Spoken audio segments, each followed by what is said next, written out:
This hearing of joint subcommittees at the Foreign Affairs and International Relations Committee will be called to order. And I call to order this joint hearing. It's of both Europe, Asia, and emerging threats in the Subcommittee of Terrorism, Nonproliferation, and Trade. Now, let me see what we got here. Okay. After Chairman Poe of the Subcommittee on Terrorism, Nonproliferation, and Trade, and I, and the ranking members of each subcommittee, Mr. Keating and Mr. Sherman, after we each take 5 minutes to make our opening remarks, each member will have 1 minute to make an opening statement, alternating between majority and minority members. And without objection, all members may have 5 days to submit statements, questions, and extraneous material for the record, subject to the length limitation in the rules, and hearing no objection, so ordered. This is essentially a hearing about terrorism and how to fight it, so it is relevant to bring up the plight of Dr. Afridi with the understanding of my colleagues and those who've come to hear this hearing. Dr. Afridi is the man who confirmed the location of Osama bin Laden in his Pakistani safe house.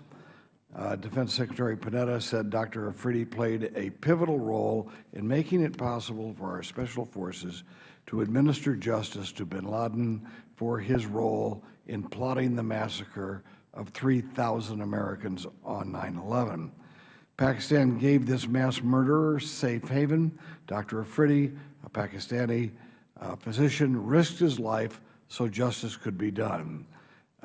Then we left him behind, and this hero is now sitting in a Pakistani prison. Dr. Afridi has been tortured and his family threatened. Those are hostile acts by Pakistan against the United States and belie the notion that Pakistan is an ally of ours in the war against terrorism. So I would hope our Assistant Secretary Blake, I hope he takes back to Foggy Bottom the message of the American people that the State Department needs to get Dr. Afridi released from prison using whatever pressure on Pakistan is needed. We cannot defeat terrorism in Eurasia or anywhere else if we cannot recruit allies, and we're never going to be able to recruit allies if we betray those who side with us against this ferocious and horrible enemy that all of us in humankind face of radical Islamic terrorism and, yes, other forms of terrorism as well. Since September 11th, 2001 terrorist attacks in the United States, American policy towards the Central Asian states has aimed basically at facilitating their cooperation with the United States and NATO stabilization efforts in Afghanistan. The level of cooperation by the government of Uzbekistan, Kyrgyzstan, if I'm not pronouncing it right, I'm sure, Tajikistan, their level of cooperation with these three governments has been outstanding since 9/11. There has even been a respectable level of cooperation with Russia in Afghanistan and in other regional hotspots. During most of this period, terrorism in Central Asia was kept to a minimum. However, since 2010, there's been an increase in violence by Islamic militants in Central Asia. A closer look at security risks in the region north of Afghanistan is long overdue, and it is imperative that we move, as we move, to a U.S. pullout of troops by 2014, that we focus on what that will result in those countries just north of Afghanistan. The point of today's hearing is to examine what efforts the United States is making to keep Central Asia stable and to improve relations with the states in the region. That means helping out our friends, and yes, remember those that by helping the enemy of our enemies, we are conducting ourselves in the most efficient way of providing defense for our own people. Just 2 days ago, a congressional delegation led by myself and including Mr. Poe returned from the region. The members of the CODEL were impressed with the commitment of the Uzbek government to work with the United States to thwart the catastrophic consequences of the Taliban retaking power in Afghanistan. We were also impressed that there are brave forces anxious to fight and defeat radical Islam in that area. For example, there is the MEK, whose leaders we met in France, that stands vulnerable, yet it is willing to do what it can to resist the mullah dictatorship in Iran. The Baluch National Insurgency, whose representatives we met in London, were dedicated and courageous people who are under fire in Iran and Pakistan, both terrorist supporting regimes also that repress. They not only threaten their neighbors, but threaten their own people in the name of militant Islam. In short, radical Islam threatens us all. We should be supplying those courageous opponents of those who threaten us. With that said, I would now turn to the chairman of the Terrorism Task Force, or Terrorism Subcommittee, Judge Poe. Thank you, Mr. Chairman. The Islamic Jihad Union may be the most dangerous of all the Islamic militant groups in Central Asia. In 2004, they coordinated 3 nearly simultaneous suicide bombings outside the United States and Israeli embassies and the headquarters of the Uzbek chief prosecutor in Tashkent, the capital of Uzbekistan. They killed 2 Uzbeks and 1 Israeli embassy security guard and other personal security guard of the Israeli ambassador. IJUs, typical of terrorist groups in the region, they want to establish Islamic rule in the region, and they want to institute Sharia law, ban music, and have second-class citizenship for all non-Muslims and women. They have close ties to al-Qaeda in northern Afghanistan and the safe havens of Pakistan. They train with al-Qaeda, they live with al-Qaeda, and they even get funding from al-Qaeda. If they had it their way, they'd take over Central Asia just like the Taliban went into Afghanistan. The issue is, will they overthrow the governments of Central Asia, establish Islamic rule? That is one of our questions today. Up until this point, the governments of the region have been successful in pushing them out of the region and into Afghanistan and even Pakistan. However, in my opinion, some of these groups left on their own because they wanted to gain more skills, learn how to fight, and be better terrorists, if we can use that phrase. Has the fighting and training in Afghanistan actually made them stronger? Afghanistan, in my opinion, is in all kinds of trouble. It seems that Pakistan can't wait to cause more instability in Afghanistan after our troops are gone. Pakistan is already a safe haven to militant groups in Pakistan. We can expect them to do the same in Afghanistan. This is another reason we ought to be cutting off funding to Pakistan. We don't need to pay them to hate us. They'll do it for free. If the Taliban emerges to control substantial portions of Afghanistan, then groups could be golden boys of the jihad movement and getting substantial funding and training. I'm talking about the IMU and the IJU. These groups are growing and evolving with the times. Reportedly, they've gotten involved in drug trafficking on the borders of Afghanistan. The porous borders and corrupt government officials means truckloads of drugs drive across the Afghan border into Central Asia almost every day. According to the United Nations, up to 80 tons of heroin and 20 tons of opium are smuggled through Tajikistan's 835-mile border with Afghanistan on a yearly basis. These groups are not just running drugs across the border, they are taking over towns. One of the larger terrorist group, Hizb ut-Tahrir, is imitating Hezbollah and starting to provide social services in remote towns who feel neglected by their central government. And much like Hezbollah in Lebanon, they're winning over the people. The IJU is using Twitter, or at least trying to. In January, the IJU established 2 Twitter accounts only to have them suspended by Twitter. Twitter, in my opinion, of course, was following the law. The IJU was designated as a foreign terrorist organization by the State Department on June 17, 2005. Section 219 of the Immigration and Nationality Act states that it's unlawful to provide a designated FTO with, quote, material support or resources, including property, tangible or intangible services, and among them communication equipment and facilities.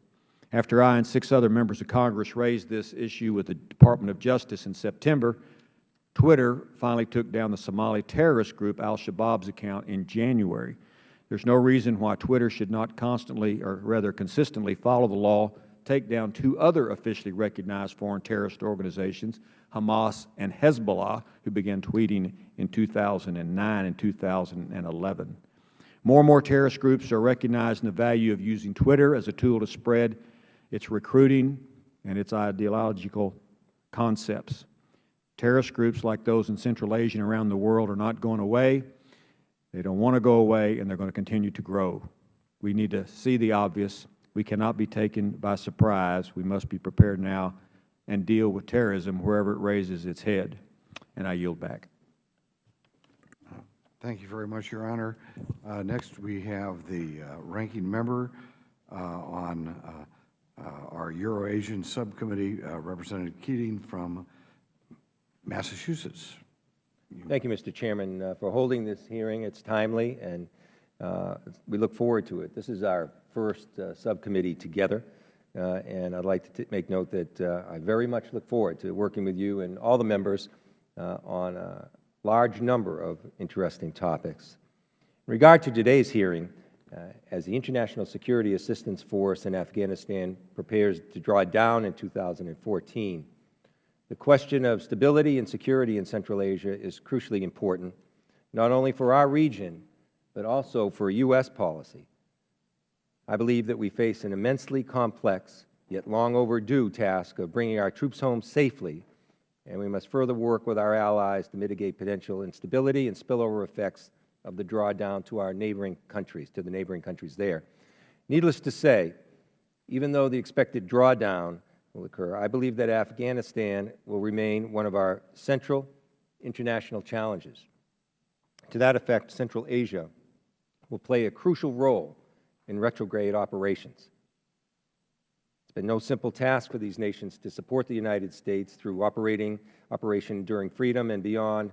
They're concerned with their domestic unrest and rising extremism within their own borders. But ultimately, they too have much to gain from a sustained partnership with the U.S. At the forefront of these benefits rests the Administration's vision of expanding the Northern Distribution Network into a viable conduit for interregional trade between Central Asian states and a wider global community. I look forward to hearing from all of you in regards to this testimony. And additionally, I believe the U.S. engagement provides Central Asia states with an opportunity to strengthen their respective governance structures and their own rule of law so that the full economic potential of the region and its people can be realized.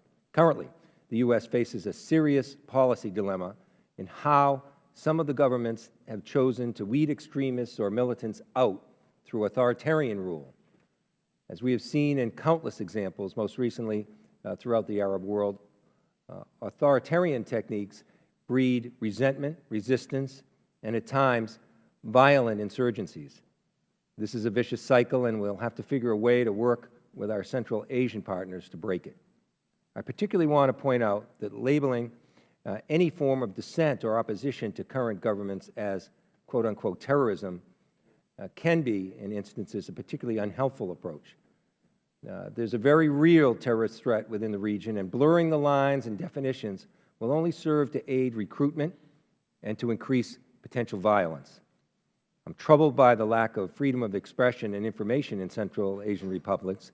On a recent trip to the region, members of the congressional delegation were not able to access the websites of Radio Free Europe, Radio Liberty, Eurasia Net, Freedom House, Transparency International, Amnesty International, and a host of other acclaimed informational sources that work well internationally.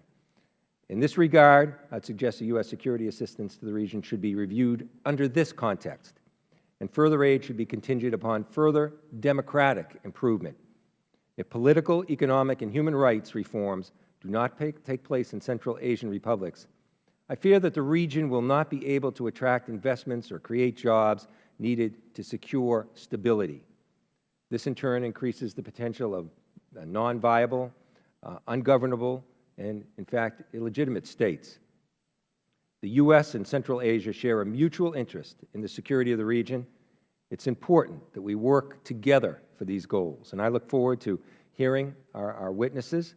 I'm particularly interested, since I know Secretary Blake, you testified yesterday, and I appreciate coming forth today, your vigor in this situation to once again make yourself available. And with that, I yield back my time, Mr. Chairman. Thank you very much for that very thoughtful opening statement. And now we have Brad Sherman, who is the ranking member on the Terrorism Subcommittee. America has focused its attention on Iraq and Afghanistan. That's where our troops were deployed. But the worldwide war on terrorism is both wide in scope and unfortunately long in duration. Just a few months ago, Americans became aware of Mali, and I want to commend my colleagues for holding these hearings as we focus on a number of areas that may turn out to be just as important as Iraq and Afghanistan in our efforts to deal with extremist Islamic terrorism. We're dealing with an area of the world where the borders were drawn by Joseph Stalin, first as Minister for Minorities in the Soviet government and then as the ruler of the Soviet Union. In Africa, various illogical borders are now sacrosanct. They were drawn by Europeans mostly out of ignorance and happenstance and chance. And those borders split ethnic groups while linking other ethnic groups together in nation states that are still struggling and gradually developing their own national identity. Stalin, there was nothing by happenstance or chance. He deliberately divided and grouped ethnic groups in Central Asia and also in the Caucasus so as to make it difficult for these republics to ever be independent or to ever function effectively. For example, the Fergana Valley is divided among 3 different countries: Kyrgyzstan, Tajikistan, and Uzbekistan. We see in Tajikistan, Uzbeks making up about a quarter of the population, all in an effort to make it impossible to do what now has to be done, and that is have effective independent republics in Central Asia. The Islamic, we have a number of terrorist organizations, including the Islamic Movement for Uzbekistan, which has been active in Central Asia, operating with the Taliban even before 9/11. It's an offshoot of the Islamic Movement for Uzbekistan. For Uzbekistan, the Islamic Jihad Union is a terrorist organization that has conducted attacks not only in Uzbekistan but Afghanistan and even Europe. We need to cooperate with our Central Asian allies in dealing with terrorism. One of the dilemmas the U.S. faces in Central Asia is that several of those states have poor human rights records. Terrorism is used to justify these human rights abuses, but all too often they're not against terrorists, but rather against political opponents. Kyrgyzstan, Kazakhstan, Tajikistan, and Uzbekistan have provided major logistical support for our coalition forces in Afghanistan, and that is to be appreciated. Then we focus on the Uyghurs in northwest China. These are a Turkic Central Asian people living in an autonomous region.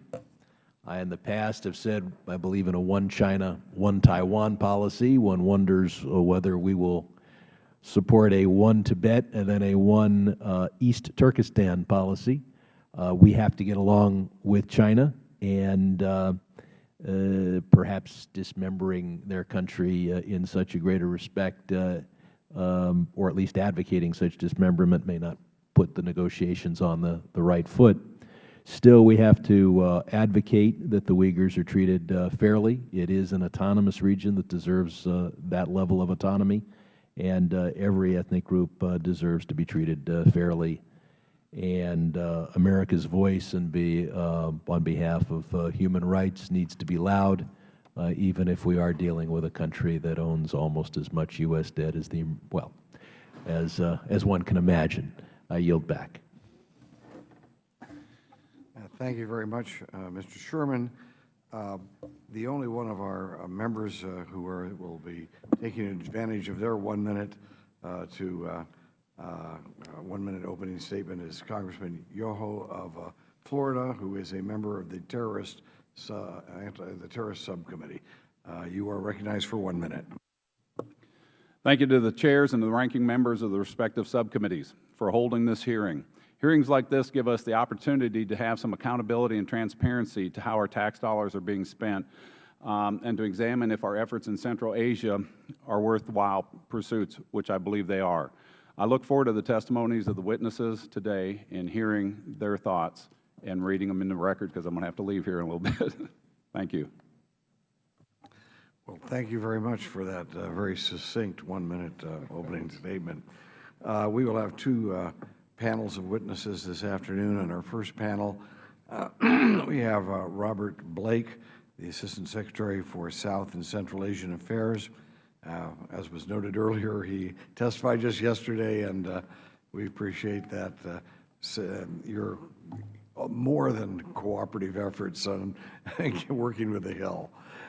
He was appointed in May of 2009 as Assistant Secretary, and he oversees U.S. foreign policy with India, Bangladesh, Sri Lanka, Nepal, the Maldives, Bhutan, Kazakhstan, Uzbekistan, and then Kyrgyzstan, which I'm not pronouncing right, Turkmenistan, and Tajikistan. He previously served as ambassador to Sri Lanka and the Maldives, and from 2006 to mid-2009, he was the ambassador there, and then Deputy Chief of Mission at the U.S. Mission in New Delhi, India, from 2003 to 2006. Mr. Blake earned a B.A. from Harvard College. Is that Harvard University or is that Harvard College? One of those two. In 1980, and a master's degree in international relations from Johns Hopkins School of Advanced International Studies in 1984. Also with us is Justin Ciberol, the Deputy Coordinator for Regional Affairs and Programs at the Bureau of Counterterrorism at the Department of the Department of State. He joined the State Department Foreign Service in March of 1993 and assumed this position in July of 2012. Mr. Ciberol was most recently Consul General for Dubai, United Arab Emirates.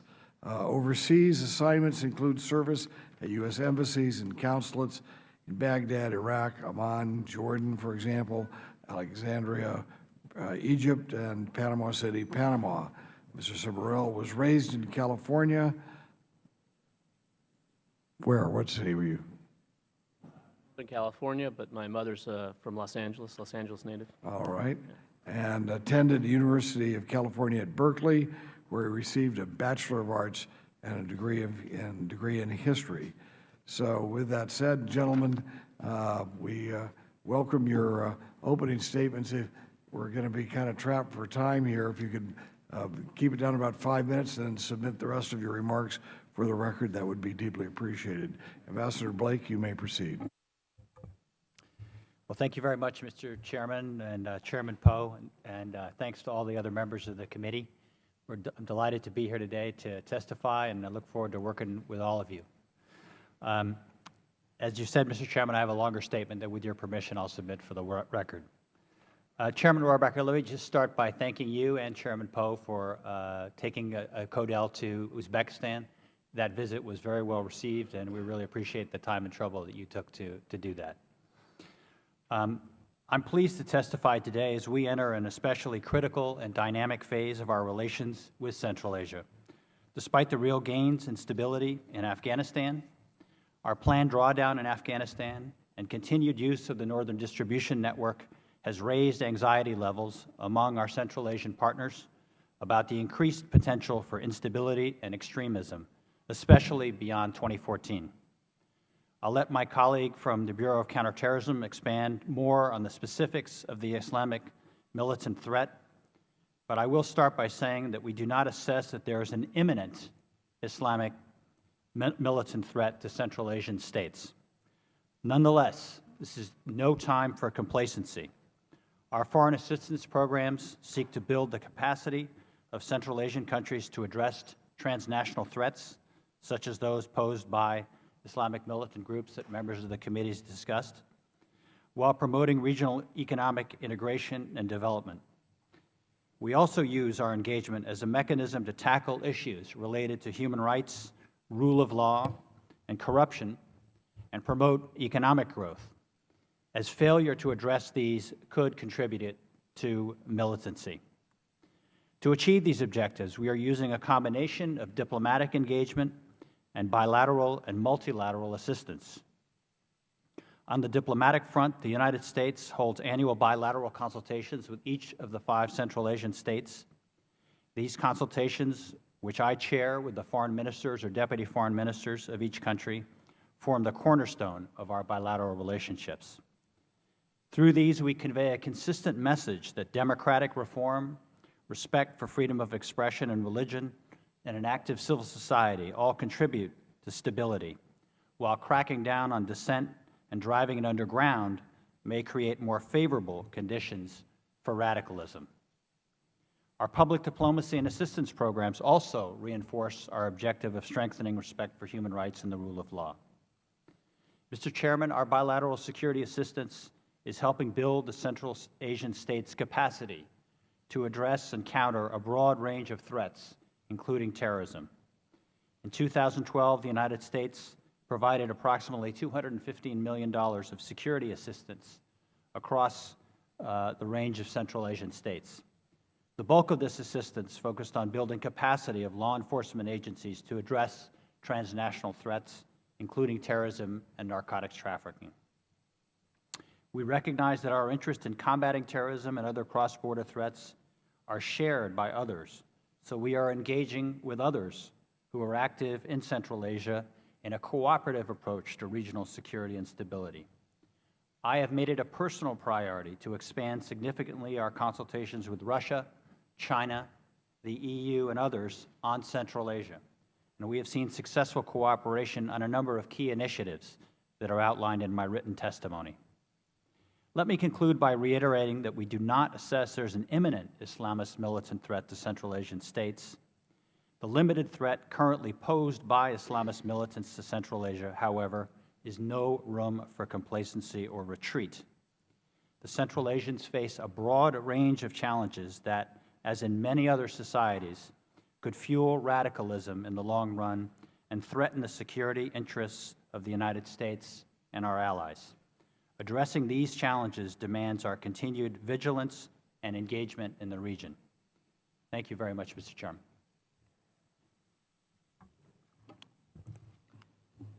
Chairman Rohrabacher and Poe, Ranking Members Keating and Sherman, distinguished members of the committee, thank you for the opportunity to appear before you today.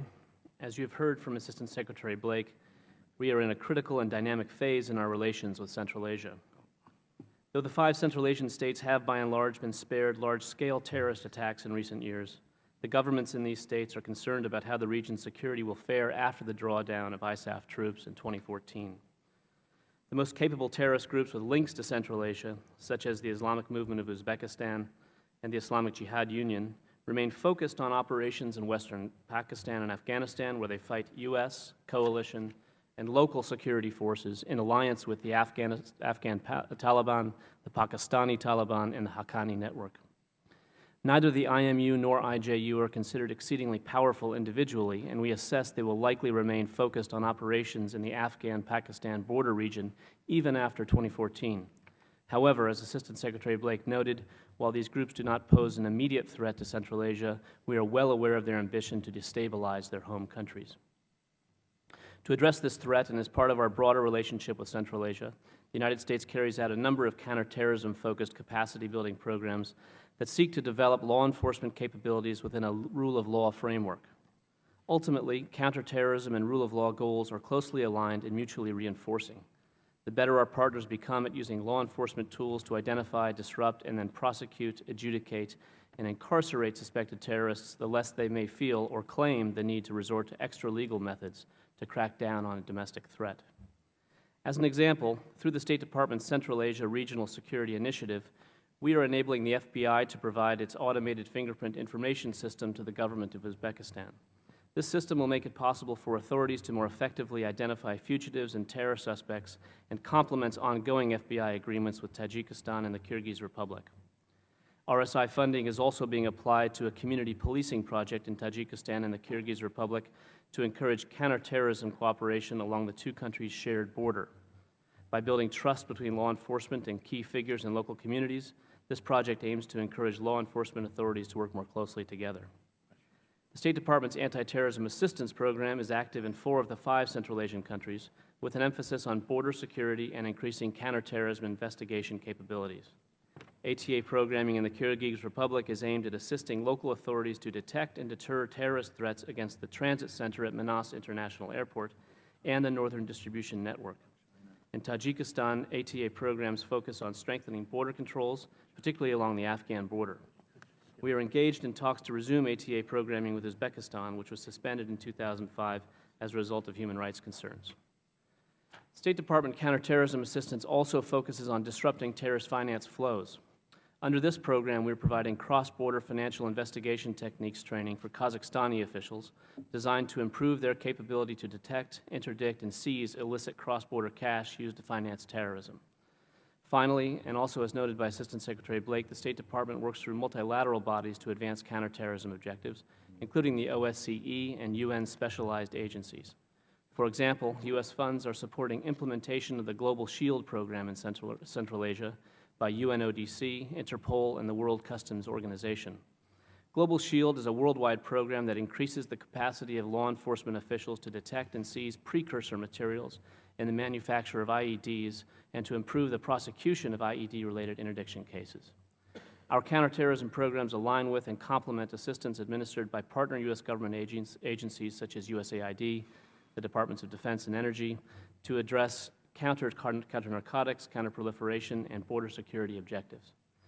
That concludes my introductory remarks. Thank you again for the opportunity to discuss these issues with you. Thank you very much, Mr. Soberel. And I will, at this point, recognize Judge Poe, the chairman of the Terrorism Subcommittee, to have him have his opening line of questioning. Thank you, Mr. Chairman. Thank you, gentlemen, for being here. The one thing of many that I learned in Uzbekistan, Mr. Ambassador, was that their forecast for the future is bleak. They think when we leave Afghanistan, the Pakistanis will support the Taliban, that they'll move into southern Afghanistan, that Iran will influence Iraq more, move in that region. And I'm sure you've heard all of those things. They're very concerned about their country and terrorist networks moving into their country. I have a lot of questions. I'll ask them, and we'll get to as many answers from both of you as we can. These groups that we've mentioned that are in the region, Central Asia specifically, where do they get their money? Where do they get their money? Somebody say something, the clock's running.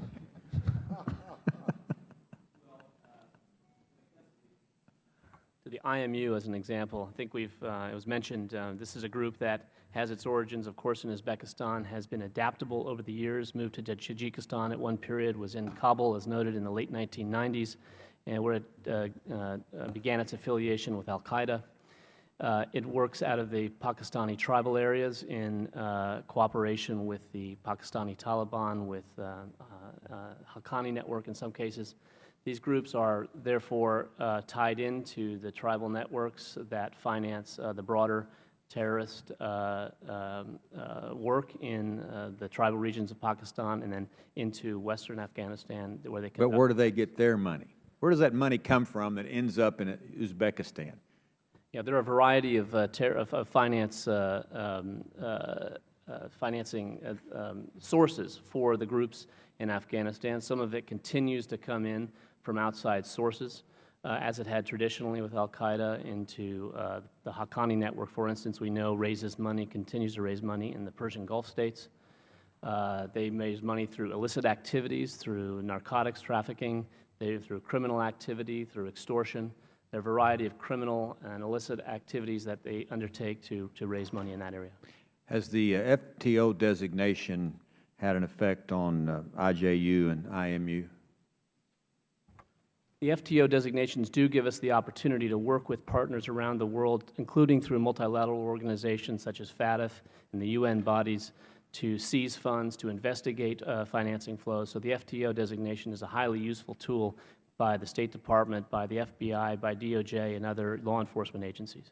The United States leaving Afghanistan, Department of Defense has made a determination that it's cheaper to leave that equipment, some of the equipment there, not bring it home. That's a Department of Defense decision. Two questions about that. How do we know some of that's not going to end up in the hands of the bad guys? And second, is any of that going to be available for our partners in the region like the Uzbekistan government? Mr. Ambassador. Sir, they're still reviewing exactly what equipment is going to be left in Afghanistan, and then what equipment might be available to our friends in Central Asia. My supposition is that the equipment that might be made available would be non-lethal assistance, and we've already had some discussions with the Central Asian states about what they might be interested in. But again, this is still in a very preliminary stage. And how do we make sure that they don't end up in any equipment, especially the lethal equipment, ends up in the hands of the bad guys? Well, again, I think most of the lethal equipment is probably going to be taken out of Afghanistan, and that's points to some of the points that were made earlier about the importance of these retrograde operations. Many of the Central Asian states do not want to see lethal equipment transiting through their territory, so a lot of that will have to be probably flown out or perhaps transited out through Pakistan. And there's other players in the region. There's the Chinese, there's the Iranians, and there's the Russians, all just looking to move in my opinion. What do you see as their role in Central Asia going to be as the United States leaves Afghanistan? I think I'd perhaps differ slightly with your characterization. I think both the Chinese and the Russians share our objectives of seeing a peaceful transition. The Chinese have been putting a lot of money into Central Asia, into the infrastructure networks, and I think overall support this idea of regional integration, as do the Russians. But we still need to work with them a little bit on getting them to do more in Afghanistan itself. The Chinese have investigated in the Ainak copper mine, for example, but they have not invested to the extent that, say, the Indians have. Likewise, we've tried very hard to work cooperatively with the Russians on Central Asia and to be very transparent with them and figure out ways that we can work together. And I think we have shared objectives in Central Asia and in Afghanistan. So we'll continue to pursue those common objectives. The Iranians have not, interestingly, played that large a role in the region. Most of the countries of Central Asia have stiff-armed them and kept them away, fully aware of our concerns and others' concerns about their support for their efforts to acquire nuclear weapons. They all share our misgivings and our opposition to Iran acquiring a nuclear weapon. So again, to the extent that they have relations, they have them to allow transit through Iranian territory so that they can get their goods to a port in the Indian Ocean. And again, I think all of them have been supportive of sanctions, international sanctions efforts. Thank you. I yield back. Thank you very much, Your Honor. And next we have Congressman Keating. Thank you, Mr. Chairman. I'm intrigued by the idea of a new Silk Road in Central Asia, Mr. Blake, and it's an initiative that can serve to further democracy, as I mentioned, economic development, communication throughout the region. I know what a difficult task this is. Do you envision, first of all, how do you plan to overcome issues like corruption and some of the basic issues that you have to do to have this be successful? Secondly, do you envision participation from people from the outside donor nations or international organizations like the Asian Development Bank or World Bank? What's your view of this? Thanks for that very important question, Congressman. The New Silk Road idea was conceived by Secretary Clinton, and it was a response to the fact that as our military pulls out, a great deal of spending is also going to go with it, and therefore have some impact on the Afghan economy. So we need to turn the Afghan economy from an aid-based economy to a trade-based economy. And to do that, we need to build up the regional infrastructure to enable that to happen. So we have been very supportive of regional efforts to develop the roads, the rails, the energy pipelines, and the electricity distribution network to integrate this region more fully. Both Central Asia and South Asia remain among the least regionally integrated regions of the world. So this is a very large task that we're undertaking. But I think that we used last year productively to help gain a regional consensus in favor of this idea. So really everybody now agrees to that. And the challenge now is really to put this into motion and to get some of these projects off the ground. So for example, we're working extremely hard to encourage the Turkmenistan, Afghanistan, Pakistan, India pipeline, which would be an enormous step forward to link the huge gas reserves of Turkmenistan with the energy-hungry economy of India, and also provide hundreds of millions of dollars in transit revenues for Afghanistan and Pakistan. So all four countries very much support this, and I think the program is making good progress. We're strongly supporting efforts by these countries to accede to the World Trade Organization, precisely to open up their economies and reduce corruption. And we're very much working with the Asia Development Bank, the Islamic Development Bank, the World Bank, and many others to gain their support for all of these efforts, because they are really going to take the lead on most of the mobilizing the financing for this. Great. I think that both of you might have mentioned, one specifically about the need in a democracy to have freedom of expression. And I'm concerned about what I mentioned in my opening remarks about the inability to have that kind of communication available to people, particularly when we've looked at what happened with the Arab Spring, with social communication and other means. I'm concerned about that being suppressed, and I want your observations, if you could, share them, in terms of where that stands now in that region and what potential that might have for the kind of freedom of expression that a democracy requires. Again, a very, very important question. We have consistently stressed to our friends in Central Asia that counterterrorism requires a multifaceted approach. Certainly, there has to be a counterterrorism and a security element. There needs to also be strong economies to provide jobs, particularly for young people. But also, there needs to be good governance. And we often talk about the experience of the Arab Spring. Two of the very important lessons for the countries of Central Asia is, number one, that they need to address corruption, and number two, they need to provide more space for civil society. And that means journalists, freedom of expression, civil society as a whole, NGOs. And unfortunately, the trends are moving in the wrong direction in Central Asia for the most part. Most of the countries looking ahead to the transition in Afghanistan are whittling away at the space for civil societies. I've just returned from Tajikistan, and I made public remarks about our concern for that, and I spoke to the President about that, because in the long run, this is very risky policy for them to take, because they're going to drive moderate people underground if they don't have access to an ability to express themselves. Yeah. Well, quickly, if I could interrupt, Mr. Sibrel, you mentioned about the need, and you just mentioned, Ambassador, about corruption, about the need for a rule of law. Yeah, I'm concerned if you can look at the overall region there and see where the state of the rule of law is. A lot of the justice is administrative rather than what we're familiar with, I believe, at least from my own meetings with people. But where does that stand in terms of police and the justice system to really keep a rule of law so we can deal with corruption? Well, Right. thank you, Congressman. As articulated in the National Strategy for Counterterrorism, we will pursue our counterterrorism policies within a strong rule of law framework and consistent with American values, in particular human rights safeguards. And all of our counterterrorism assistance has built into it observation and respect for a need to protect human rights safeguards by governments who receive our assistance.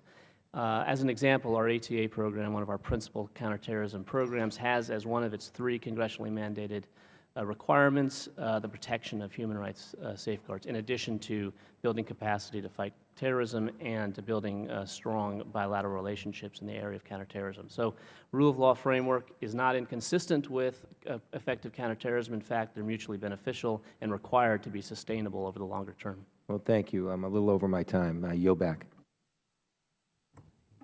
Thank you very much. The Chair will now proceed with his 5 minutes. You know, Uzbekistan, I've been working with Uzbekistan for about 25 years now, maybe actually more than that. And they were instrumental in helping us defeat the Taliban after 9/11. Just to note, our own government, along with Pakistan and Saudi Arabia, bear a huge responsibility for the fact that the Taliban existed in the first place. And some of us were opposed to that and fought against that, but it did come back and bite us on 9/11. But without the Uzbeks' support and full, just total cooperation, utilizing their territory in Tarmez and other places along that southern border, their southern border, northern border in Afghanistan, we could never have defeated the Taliban as we did. Yet we all know that the Uzbekistan has never been, at least in my lifetime, a country that could have been on the acceptable list of human rights, levels of protection of human rights. Where do we draw the line here? I mean, how do we know, for example, one of the things that the Uzbeks are declared against, so they help us defeat the Taliban and Al-Qaeda, people who had massacred 3,000 of our own people, radical Muslims.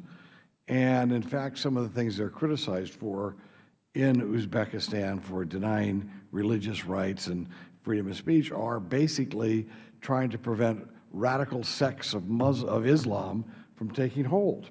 They're not permitting the Wahhabis to come in and with hate-filled agendas, establish little working groups there in the various communities.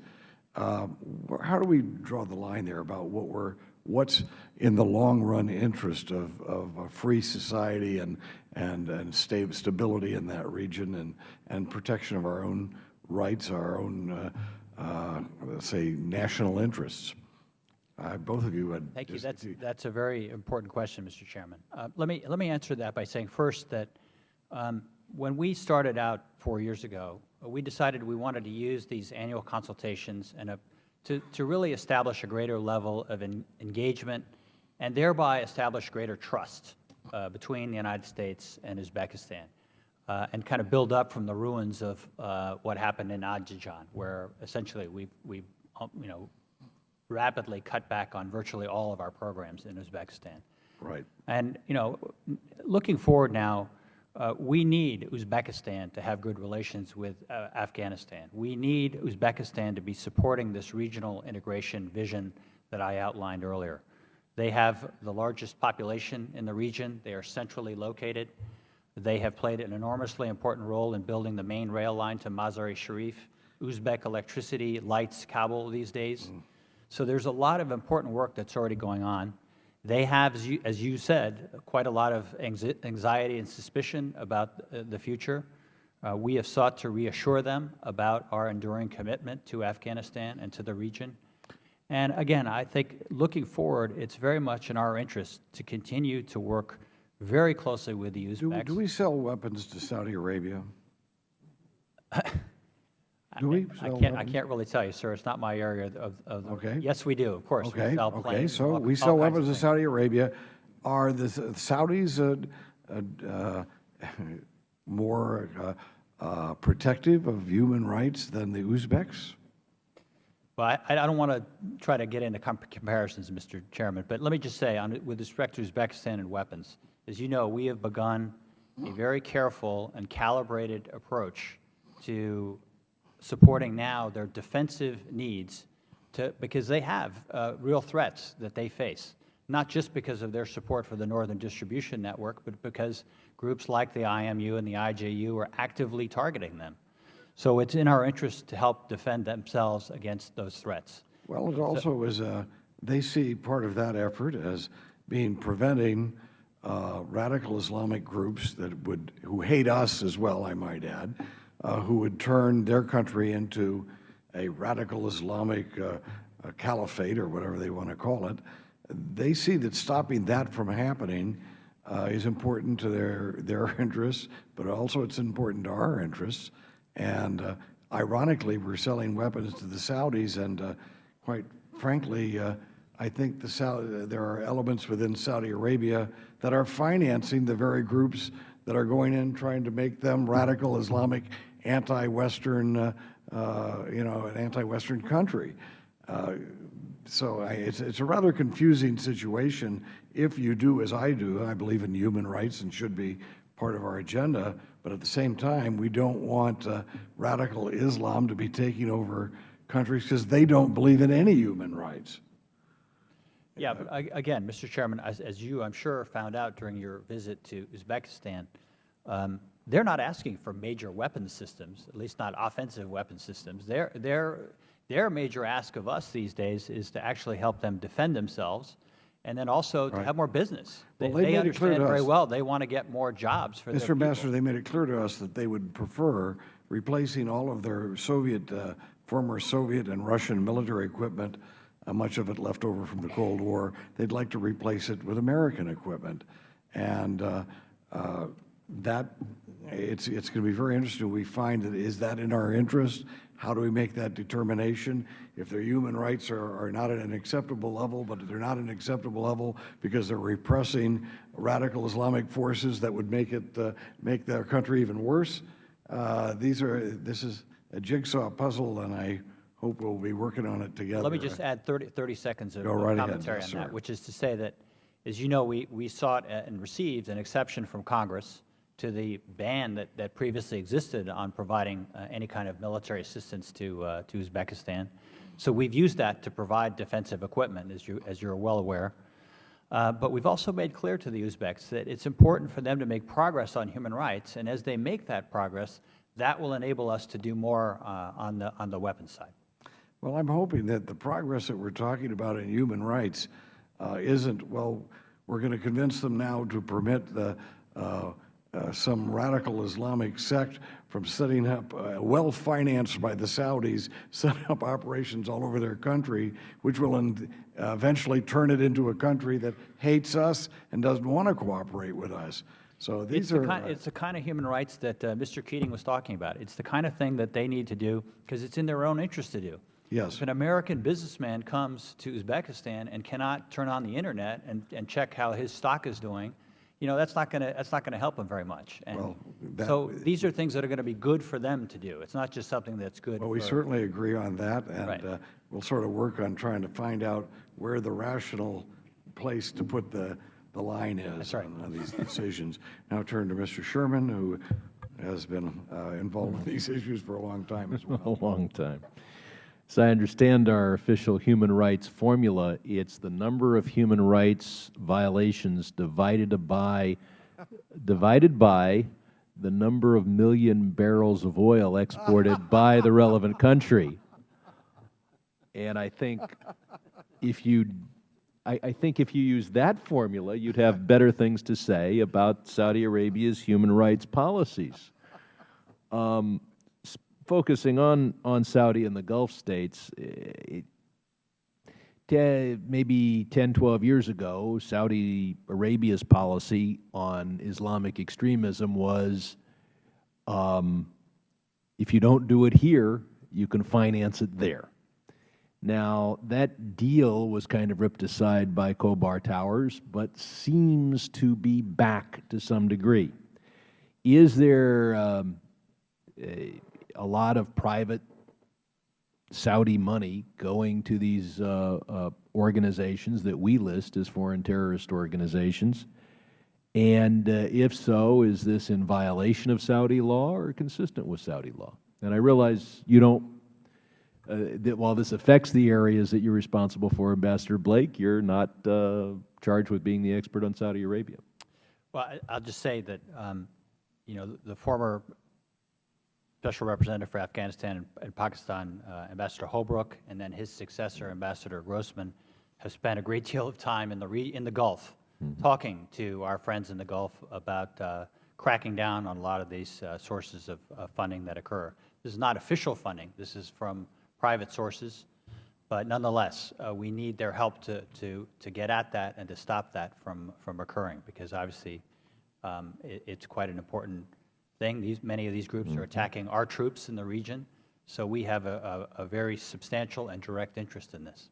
And of course, the Saudis or private Saudi forces, I think actually governmental Saudi money is going to the worst elements of the Syrian opposition. Whether the worst elements of the Syrian opposition are worse than the worst elements of the Assad regime, I leave to another hearing. I want to focus a little bit on public diplomacy and reaching out to people. In which languages and with what capacity does the Voice of America reach Central Asia, and what can we do to reach out to more people with a message that's believable? Ambassador? I don't know all the different languages. I know they broadcast in several languages, and certainly in Russian, and that's important, but that's not sufficient. And so we have very active programs of, for example, exchange programs, but a huge range of public diplomacy programs through things like our American Corners that you'll find all over Central Asia that are immensely popular. I do want to focus on Voice of America and other broadcasting. So if you could provide for the record, where are we able to erect radio towers? Are we restricted just to shortwave, or are we reaching people on the radio frequencies that are going to be in the car? Which languages? How many hours a day? All the things that your fine staff will put together, and I look forward to reading. Next, what's Russia's attitude toward our involvement in this, what they call the near abroad? Sometimes they seem to want us to go. Sometimes they seem to want us to stay. Do they have do they perceive themselves to have the capacity to assume in Central Asia the role that we've played over the last decade? Ambassador?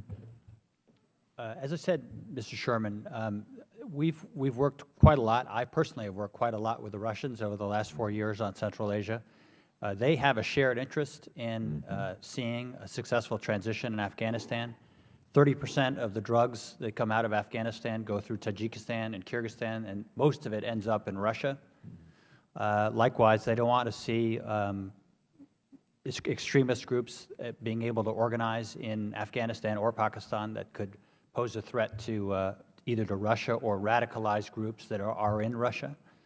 So again, I think we have a shared interest, and for the most part, we've been able to work very cooperatively with the Russians on things like counter-narcotics, on health issues.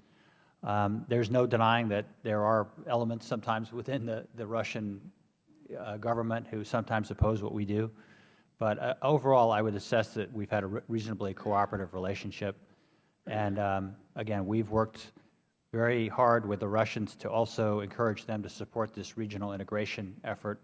Many of the Central Asians are concerned by Russian alleged plans to start a Eurasian economic union that they worry might try to close off some of these trade patterns that are now emerging. So that's why, again, making sure that all these countries accede to the World Trade Organization is so important, because World Trade Organization obligations would trump any customs union or other obligations. I yield back. Now we have Mr. Marino. Thank you, Chairman.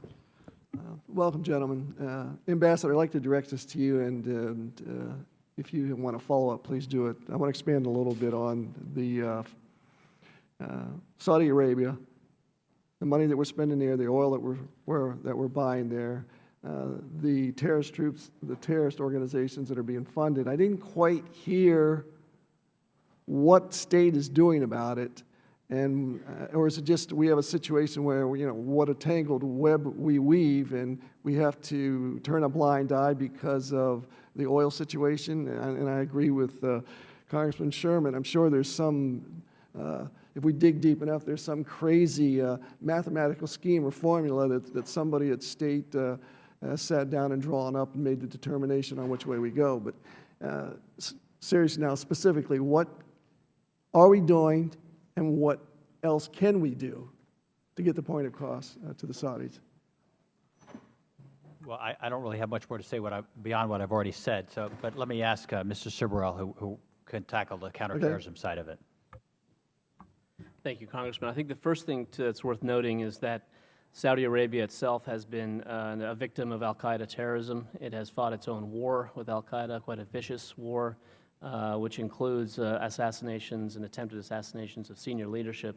So they're working, they share our objectives in fighting al-Qaeda in the Arabian Peninsula and in Afghanistan, and we've worked cooperatively in that, as do most of the other Gulf states. What they have done is try to work against funding. They have cracked down quite effectively on official funding, as it were, from official government agencies. What we have now is a problem of private donations to extremist groups. Some of those are legacy relationships that, of course, go back to the 1980s when these groups were raising money out of Afghanistan in the Gulf states quite openly.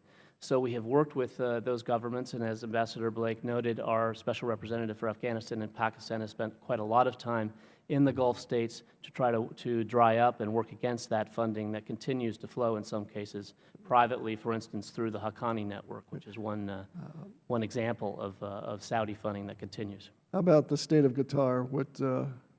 Do you see any funds from there going to the terrorists as well? Well, I would say broadly that there is evidence of private donations that emanate from a number of the Gulf states. We do work closely with each of the individual governments through diplomatic, through intelligence channels to try to identify and then work against those funding streams. Let's switch countries for a moment. I'm quite a bit concerned about China. Recently got back from a trip with China, and they're very polite and very kind to us, but they say one thing and do something else. From my studies, I've been researching that there is a tremendous investment in Afghanistan by China, and it zeroes in primarily on minerals and precious ores. What influence is China going to have on Afghanistan, the rule of law, the government? And I think Afghanistan is looking at China as simply a cash cow. Can you elaborate on that, please? Well, as you say, sir, the Chinese have undertaken some investment. I wouldn't want to exaggerate it. I mean, they have not undertaken as much as the Indians have, for example. And in fact, we'd like to see them do more in terms of investing certainly in a lot of the regional infrastructure that will be needed, because that would certainly be very welcome. And they've done a lot of that in Central Asia. But as you point out very correctly, they do not take a position on things like rule of law and things like that. That is not part of their foreign policy. Hasn't China also given, donated money to Afghanistan for so-called humanitarian purposes? So that's going to have a definite, I would think, positive influence on the Afghanis. They have an assistance program, but again, it's relatively modest compared to, say, the Indians. I'd say it's about 1/10 of what the Indians provide. Okay. So again, a lot of humanitarian assistance and infrastructure assistance like that would be very welcome from the Chinese, and we'd like to see them do more. Okay, you have 29 seconds, and either can answer this. What's the motive between India and Afghanistan and China and Afghanistan? Well, I think they take a very different position. India has taken a very kind of holistic view of what needs to be done there. And they have a $2 billion assistance program. They've invested heavily. They've hosted an investment conference. They have been a champion of this regional integration vision. And I think China's taken a far less holistic view and a much more, self-serving view, frankly. All right, thank you. I yield back. We'd now like to welcome a new member to Congress, and from our area there in Southern California. And Congressman Lowenthal has a distinguished record in the California legislature, and we now welcome him to the foreign policy arena. Thank you, Congressman Rohrabacher. I look forward to working with you, and I appreciate those kind words. My question, Ambassador, I'd like to kind of dig down a little bit more and understand. It's almost to follow up. These are I think the complexity that I think that Congressman Rohrabacher just has said, and also I want to follow up on the question that or the issues that were raised by Congressman Sherman about the role or relationship with Russia in this. You have indicated that we and the Russians really share common goals for independence and stability of Central Asian nations. And yet in the report that we have back, and I'm not saying that these are in opposition, but I would like to understand more, you indicate, or the Chair indicated in the report that, we may be providing, and you pointed out it's non-lethal, but some military assistance to Uzbekistan at the same time that the Russians may be providing up to $1 billion in arms to Kyrgyzstan, and that country may not extend our lease for the transit base after 2014. So I'm wondering, is there, while we may have common goals, are there some competing roles between Russia and the United States?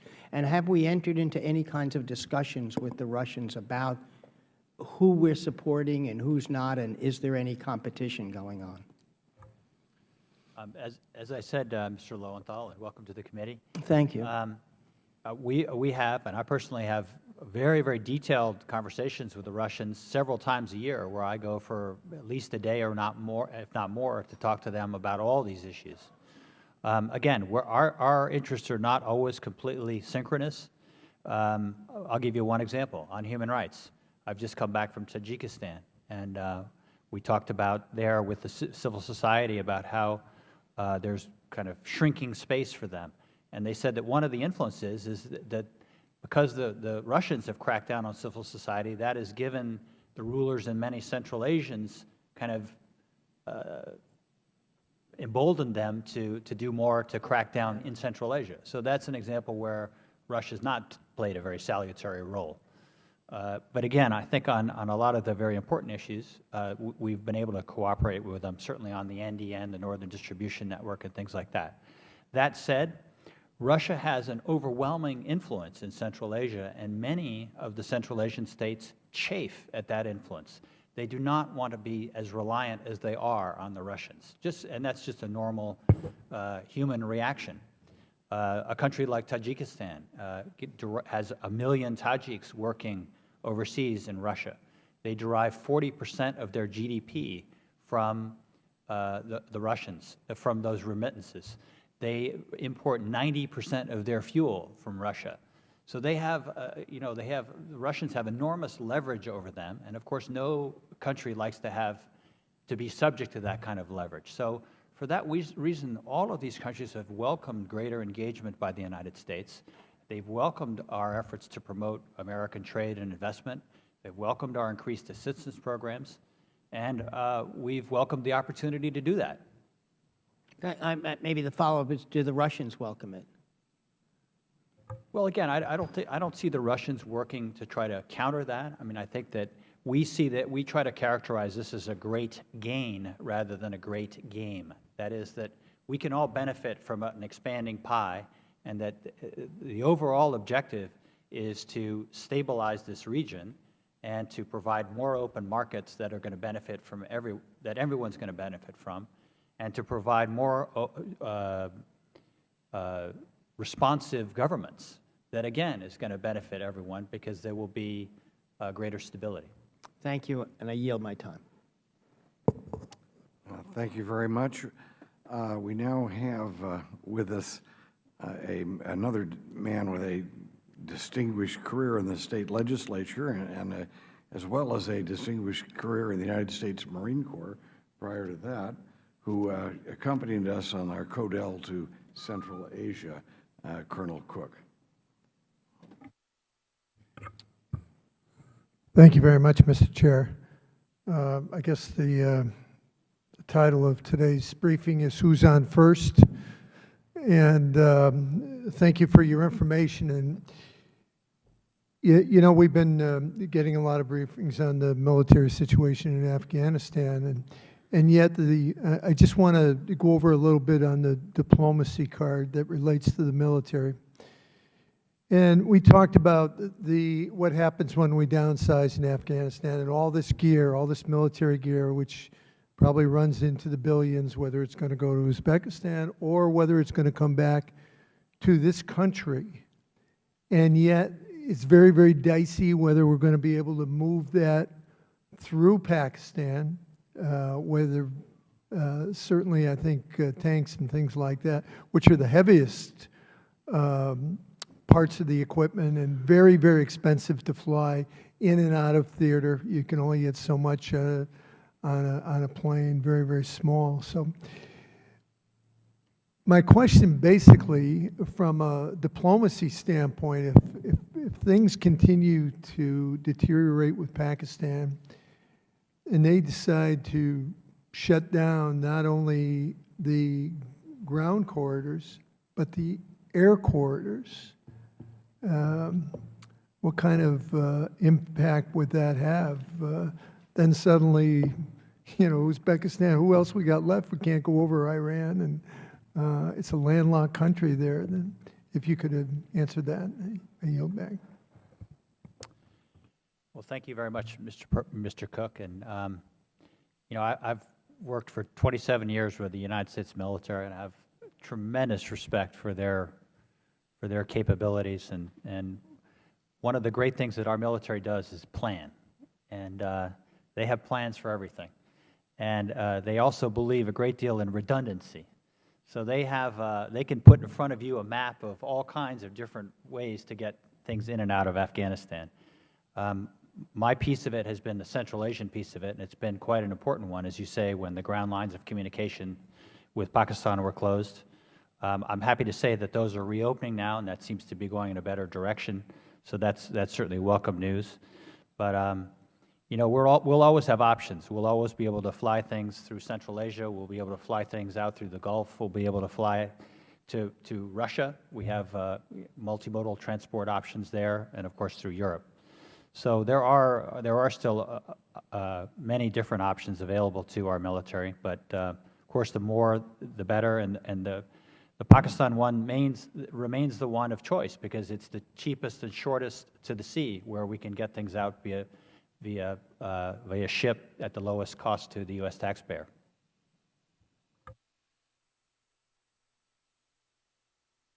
Yield back.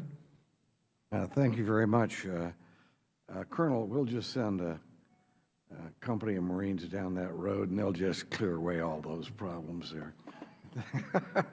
I'm brand new. I don't want to get in any more trouble right away. And Congressman Duncan. Oh, wait a minute, do we have? That's right, Congressman Duncan, go right ahead. Thank you, Mr. Chairman. Yeah, I was reading an article in the Washington Post, February 26, by Jody Warwick about the elaborate surveillance operations of Hezbollah. And it raised a question because in that article, we're talking about a gentleman that was captured, and I probably pronounced this wrong, being from South Carolina, but Hossam Yaqub was a Lebanese Swiss that was caught in Cyprus surveilling Israeli tourists coming over to Cyprus, and it's sort of part of a larger surveillance operation and terrorist operation by Hezbollah as I think about 11 days later, Bulgaria, a group of Israelis were, Jewish tourists were bombed there. So in thinking about this hearing, I guess the question I have to ask is, what is Iran's role in the region? Have you seen any evidence of the Revolutionary Guard, the Quds Force, or Hezbollah activity? Ambassador. Congressman, as I said earlier, the countries of the region take a fairly clear-eyed view of some of the risks posed by Iran. They are collectively very concerned about the risk of a further destabilization to the region were Iran to acquire a nuclear weapon. Likewise, they are very attuned to the risks posed by the IRGC and other groups. So they mostly maintain relations so that they can get access out through Iran to the Persian Gulf for their goods, because all these countries are landlocked countries and they need access to be able to export. But beyond that, again, I think they've been very careful about their relations with Iran, and they've all respected the sanctions regime against Iran. Are you aware of any sanction violations or in the region that this committee might need to be aware of? No, sir. On occasion, there are private individuals that run afoul of our sanctions. We always bring those immediately to the attention of those governments, and those have always been addressed immediately. Okay. Just shifting gears in the remaining time, going back to, I think, a question from earlier, what is Russia's role in the region? I know there's a lot of rivalries in the region, and how can Moscow, or how do you perceive Moscow playing one country against another in deference to our interests there? Well, again, I think the Russians seek to have good relations with all these countries. Of course, they have long-standing historical ties that they date back to the Soviet Union. And so they are trying to do what they can to expand their trade ties, to expand organizations like the CSTO that will kind of bring these countries more into their orbit as much as possible. But at the same time, as I said earlier, all of these countries do not want to be over-reliant on Russia, and so they very much welcome a greater role by the United States and a greater role by China. So again, I think they are all pursuing a multi-vectored foreign policy and see that they can benefit from that. Mr. Chairman, I don't have anything further, so I'll yield back. Thank you very much. And as we move on to the next panel, just a couple of notes from the chairman, taking the chairman's prerogative. I am much more concerned than you are, Mr. Ambassador, about Chinese motives. I would never suggest that they are in favor of a peaceful transition. They are playing. They are basically in a relationship with Pakistan, which I think is highly provocative. I understand that they have just been given control over a major seaport in the area there down in Baluchistan, and that is if there was ever a reason for the emergency flags or the danger flags to go up, it would be that particular transaction between the Chinese and the Pakistanis, not to mention the cornering of wealth that the Chinese seem to be capable of, seeing that they can bribe anybody and don't hesitate to do so. And one last note as well, I think that we need to recognize real cooperation when we see it, and the Northern Distribution Network, which is basically being done with the full cooperation of Russia, should be recognized as a outreach on the part of the Russians to the United States as a means to try to foster cooperation. They have us right now at a great disadvantage. If they had animosity towards us and wanted to recognize, they could, pardon the expression, the Russians could screw us over anytime they wanted now, but instead they've decided to cooperate with us and to facilitate the supply of our troops in that region. I see that as an act of good faith on the part of the Russians that we should be recognizing. And with that said, I want to thank both witnesses. And does my ranking member have last? Nope. Okay. Thank you very much. and we appreciate you coming with us today. Thank you. We look forward to working with the committee. Thank you very much.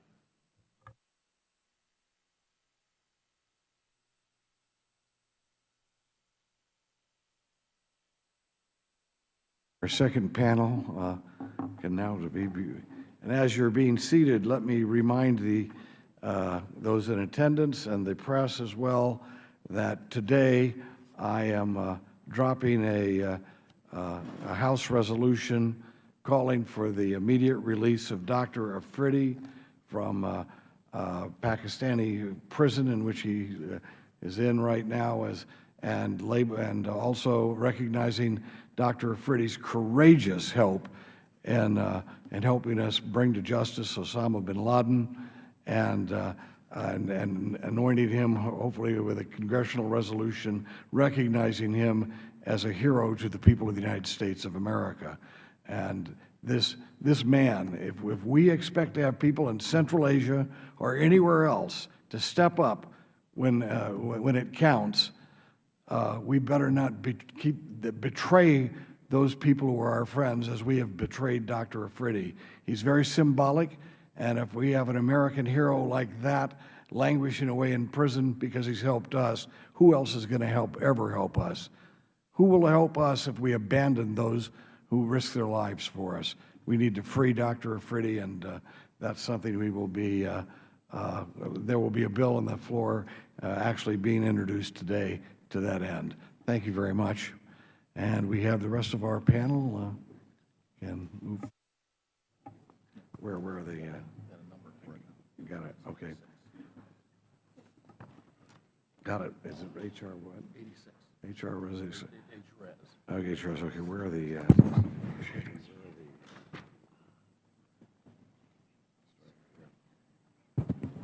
All right. We have for our second panel Dr. Ariel Cohen, who is a senior research fellow for Russian and Eurasian Studies and International Energy Policy for the Heritage Foundation. And he earned his doctorate at Fletcher School of Law and Diplomacy and in Massachusetts, and he has served as a consultant to both the executive branch and private sector on policy towards Russia, and I'm sure he'll have a comment on my last comment, which is fine. Eastern, and he's also, of course, a specialist in Eastern Europe and Central European affairs, as well as the Caucasus and Central Asia.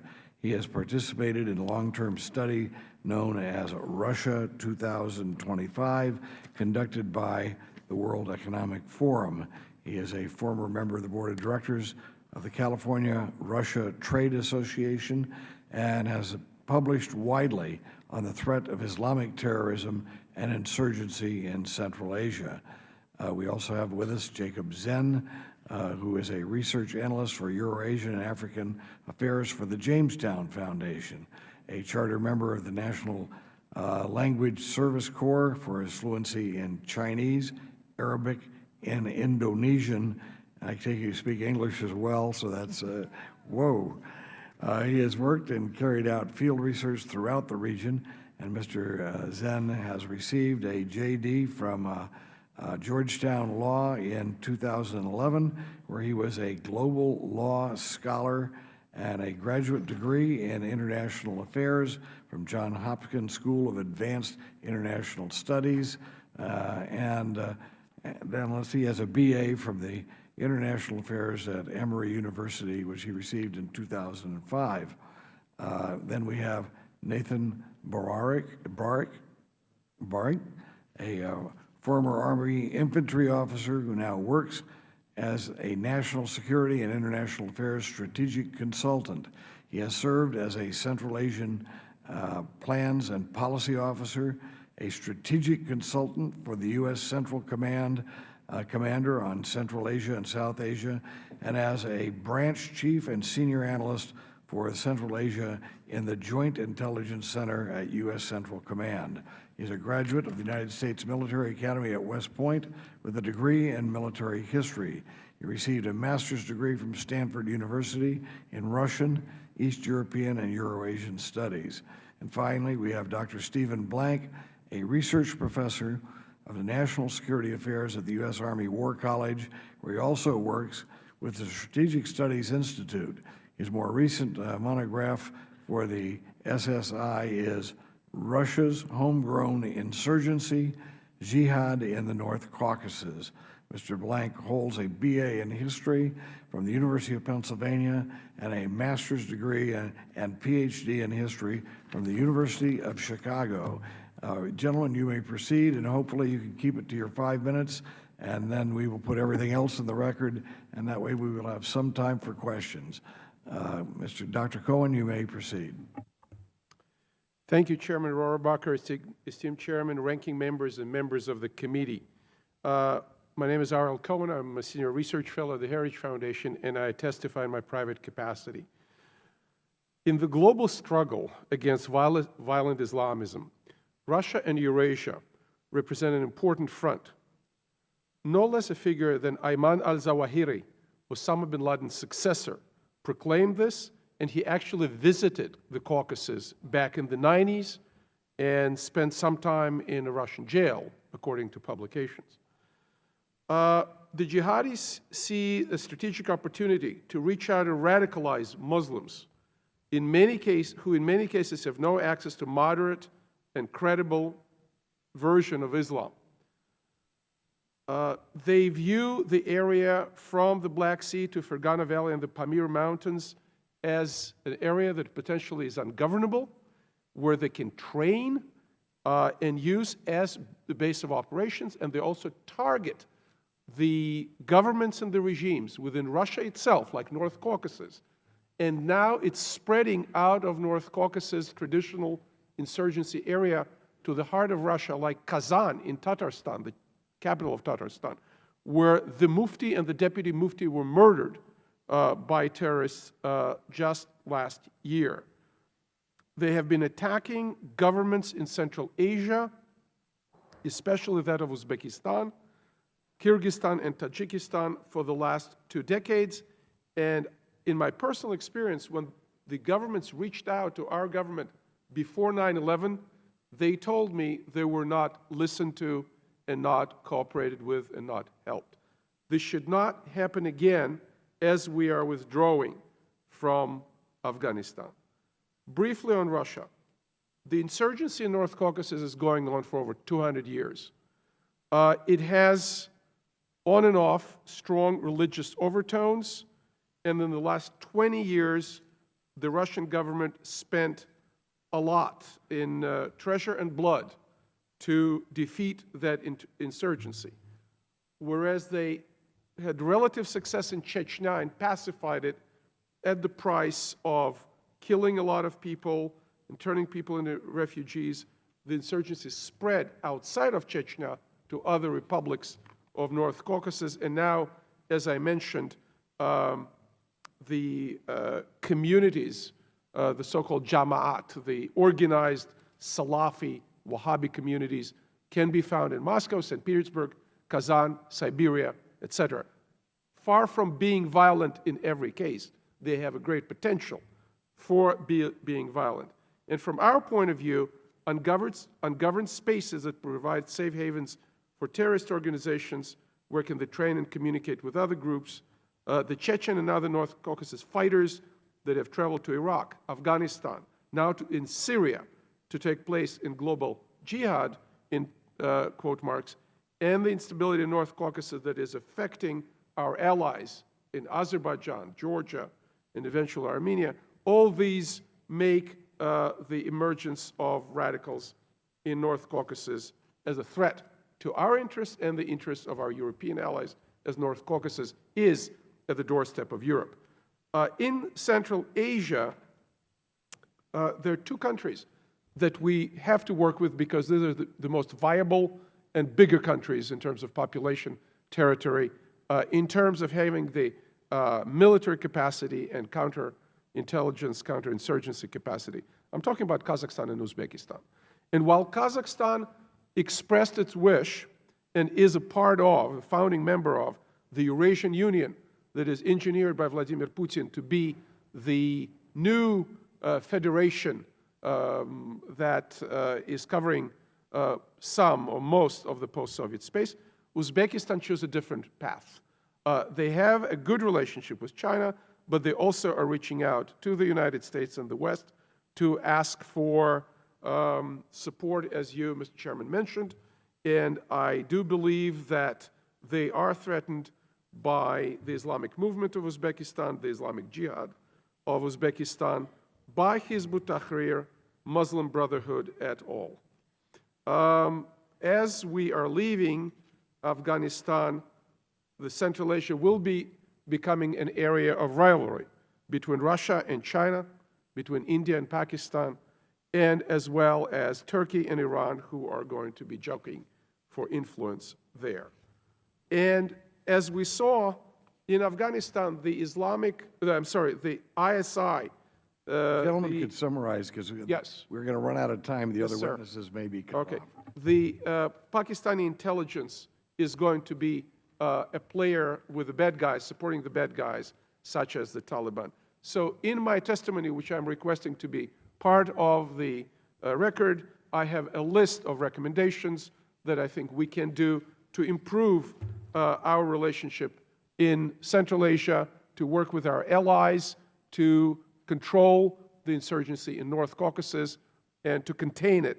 And we did not start this war, sir, but it's our business to finish this war. We cannot just walk off the battlefield and leave the battlefield to the enemies of freedom. Thank you so much. Thank you very much, and your full remarks will be made part of the record, and I'll make sure I get them for the airplane.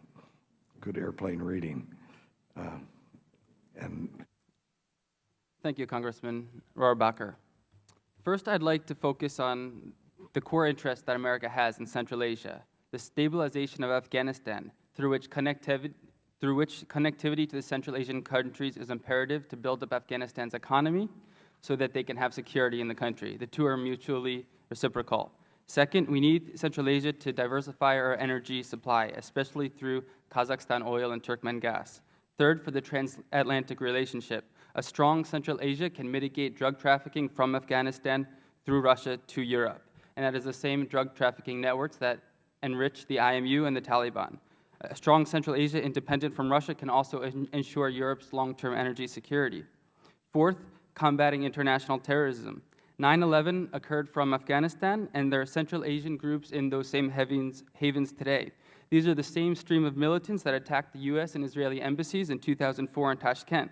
We should not assume that because they're busy fighting us in Afghanistan today, that they've lost sight of Central Asia, their homeland. The IMU is moving to northern Afghanistan today, and we should ask whether it's trying to reposition itself to reclaim territories in Central Asia that it had seized in the late 1990s, or whether it's trying to disrupt the northern distribution network. Kyrgyz President Rosa Otunbayeva said on the 10-year anniversary of 9/11 that it was NATO's operation against international terrorism in Afghanistan that kept Kyrgyzstan safe from large-scale incursions by Taliban terrorists and other extremist groups, end quote.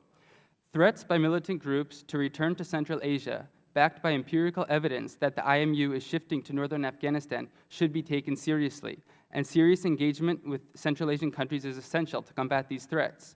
Fifth, Central Asia is important for our Iran policies. The religious moderation of Central Asian countries is a bulwark against Iranian theocracy, Hezbollah proxies, as well as Salafism coming from the Arab world. Moreover, Central Asia is important for keeping all options on the table, including dialogue.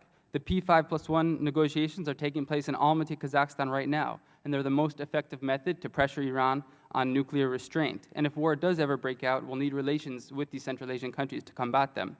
And just as a global leader, the United States cannot afford to abandon its friends in Central Asia to Russian and Chinese domination. As a global leader, we seek to create liberal and democratic world order, and the trajectory of Central Asian governments right now is caught between Salafism, the political values of Russia and China, and our values, and the younger generation prefers our values. On the local level, these Central Asian militant groups seek to secure their bases in Afghanistan and Pakistan because that is how they can ensure the long-term security. On the regional level, they seek to create an Islamic caliphate in Central Asia, which they would call Turkestan, which would range from Xinjiang in China through Central Asia to the North Caucasus and up to Tatarstan. On the international level, they seek the destruction of the American world order and the creation of a global Islamic caliphate that would range from Al-Qaeda in Islamic Maghreb's areas in Northwest Africa through al-Qaeda in the Arabian Peninsula's areas in Yemen, all the way to Central Asia and down to Southeast Asia. As documented in my testimony and other Jamestown Foundation works, there are groups like the Islamic Movement of Uzbekistan, Islamic Jihad Union, newer groups like the Turkestan Islamic Party, Jund al-Khilafa, Hezb al-Tahrir, Tablighi Jamaat, who all agree with these aforementioned goals. And there are scores of other groups, cells, and brigades that militants flow into and out of, but they don't necessarily have recognizable names. There are also dozens of Salafist groups like Hezb al-Tahrir that have proven to be a vehicle not only for recruitment into more militant groups and for the spread of anti-sentiment, but for the funding of militant groups. They receive their funding from Saudi Arabia to Salafist groups in Central Asia or Russia, who then send funding to the militants in Afghanistan. Funding also comes from drug trafficking. As the IMU has shown that even without strong leaders, it is able to depend on its vassal relationship with the Pakistani Taliban, where it can receive funds from the Pakistani Taliban, and that the Taliban can operate as its operational head, telling the IMU what to do and when. It's important to note that the Taliban is Pashtun-based, and therefore the Taliban will always have limits in northern Afghanistan as well as in Central Asia. However, the Central Asian militant groups are comprised largely of Central Asians who can speak the local languages and who can blend into the operational environment there. Therefore, the IMU is a very valuable asset for the Taliban. This is exactly what al-Qaeda in Islamic Maghreb did in Northwest Africa, when they're headed by Arab Algerians, but they used sub-Saharan Africans from Nigeria and other countries to infiltrate Nigeria, such as Boko Haram. There are significant vulnerable regions in Central Asia, such as the Fergana Valley, where there's ethnic clashes broke out just last month, and there were more severe ethnic clashes in 2010. The IMU has already, I'll be one more minute, the IMU has already seized territory in the Rasht Valley in the previous decade, and Gorno-Badakhshan, which borders on Afghanistan, is also a serious threat. In just recent years, Salafists from the North Caucasus have used their influence on Western Kazakhstan, where we have our oil interests, where they carried out the first terrorist attacks in Kazakhstan's history with suicide bombings in 2011, and used rocket-propelled grenades to carry out attacks in Taraz, a city in southern Afghanistan. Now, for the time being, it's unlikely that the militants will be able to overthrow the governments in Central Asia or destroy the secular states of Central Asia. But terrorist attacks can continue to weaken the Central Asian states, which are already struggling with political and social problems due to the slow transition to market economy and democracy. These bombings, armed incursions, and outbreaks of insurgency can also cost human lives and material destruction. But if the broader mission of establishing an Islamic caliphate in Central Asia is to succeed, the militants will have to capitalize on the growing public discontent in the region, which many people consider governments to be repressive, incompetent, or corrupt. As a result, it is in our interest to maintain high-level contacts with Central Asian governments so we can continue to share best practices on democracy, as well as use our partners, South Korea, Japan, and India, to help educate about democracy, and to not give up on this region that wants a future relationship with the United States. Thank you for your time. I welcome any further questions you may have on Islamist militant threats to Eurasia. Well, you got most of it in there, didn't you? Okay. And we now have Mr., is it Barrick? Barrick, sir. Barrick.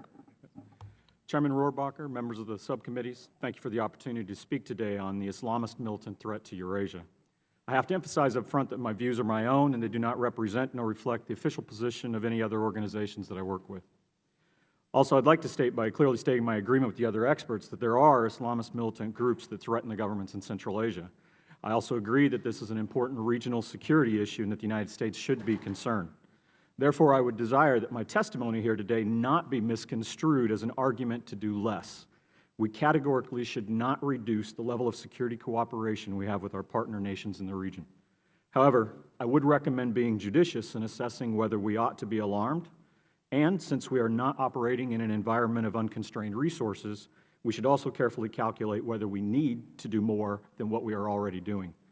First, as the Secretary mentioned, or the Ambassador mentioned, Afghanistan will not automatically transition into a safe haven for Islamist militants after the withdrawal of international security and assistance forces by the end of 2014. Within months of ISAF's withdrawal, the militant organizations are likely to face strategic choices whether they will shift or continue to fight in Afghanistan. Even if they do attempt to shift to Central Asia, it is unlikely that their entire organizations would be committed to that fight. Central Asian militants are much more likely to be focused on assisting their militant allies in attempting to garner tactical successes locally than to be devoting efforts to attack planning in Central Asia. We are likely to have time to consider whether Central Asia requires increased assistance from us, especially since there is an open question on how much international counter-terrorist effort will still be dedicated to Afghanistan post-2014. Which brings me to my second point. The security forces in Central Asia have demonstrated effectiveness in preventing and responding to militants inside their countries. Indeed, it can be argued that without much outside assistance, as Mr. Poe mentioned earlier, Uzbekistan, Kyrgyzstan, and Tajikistan forcibly ejected the Islamic movement of Uzbekistan out of Central Asia and into retirement, even if temporary, or Afghanistan in the late 90s and prior to the events of 9/11. Since then, these three countries and Kazakhstan have acknowledged several counter-terrorist successes or mitigated the consequences of the sporadic attacks that have occurred. We should not ignore nor undervalue their own successes. An important subpoint must be made as well. The United States has had occasion to question the methods of our Central Asian partners have used in the past decade to respond to perceived threats. Specifically in regards to Uzbekistan, the difference in perspectives about Andijan in May 2005 resulted in a breach in the bilateral relationship that has not been completely reconstructed. United States interests in these countries, as senior officials have repeatedly emphasized, are addressed on a broad range of policy priorities. These facts underscore my firm assertion that we should not do less, but I also think it should be taken into close consideration in determining if and how we provide more security assistance in the region. Central Asia has been recognized and appreciated by many American and European leaders over the past decade for allowing passage for logistical support to international forces in Afghanistan. However, could Central Asia have done more? I think it would be beneficial to hear from these countries whether or not and how much specifically they believe they have benefited from past security cooperation with us before we undertook to adjust our security assistance programs in the region. There are other reasonable considerations to inform our decision-making, and those must take into account the assessments of our military services, unified commanders, and intelligence organizations. How much capacity do our Central Asian partners have for expanded cooperation? Do specific militant groups even have the ability to operate within or project into Central Asia at a level that exceeds our partners' existing capabilities? Finally, there's a growing body of academic literature assessing that militant Islamist beliefs do not resonate with Muslims in Central Asia. Central Asia is not populated by Muslims who are just yearning and dying to fight to live in a caliphate. The nature of political and economic conditions in Central Asia do indeed serve as a recruiting ground for militants, but I want to reiterate that this effect so far has been driven by political and economic reasons and not strictly for religious motivations. In the future, if Central Asian governments do not effectively implement reforms, the political and economic conditions will present those governments with greater security and stability challenges. Whether these challenges prompt the existing leaders to maintain more draconian grips on power or their security organizations naturally assess and prepare for these threats, there is likely to be a gradual increase in the repressive tactics that are a two-edged sword for these nations. On the one edge, these governments can argue that their security forces have successfully handled threats, but on the other sharper edge, as many experts in Western countries believe, these security practices may actually further facilitate recruitment and stir popular support for the anti-regime objectives of the militant groups, if not the militants' Islamist views. In conclusion, it's reasonable to look at Central Asia as one place where Islamist militants may turn after Afghanistan and Pakistan, if they are in fact able to turn elsewhere.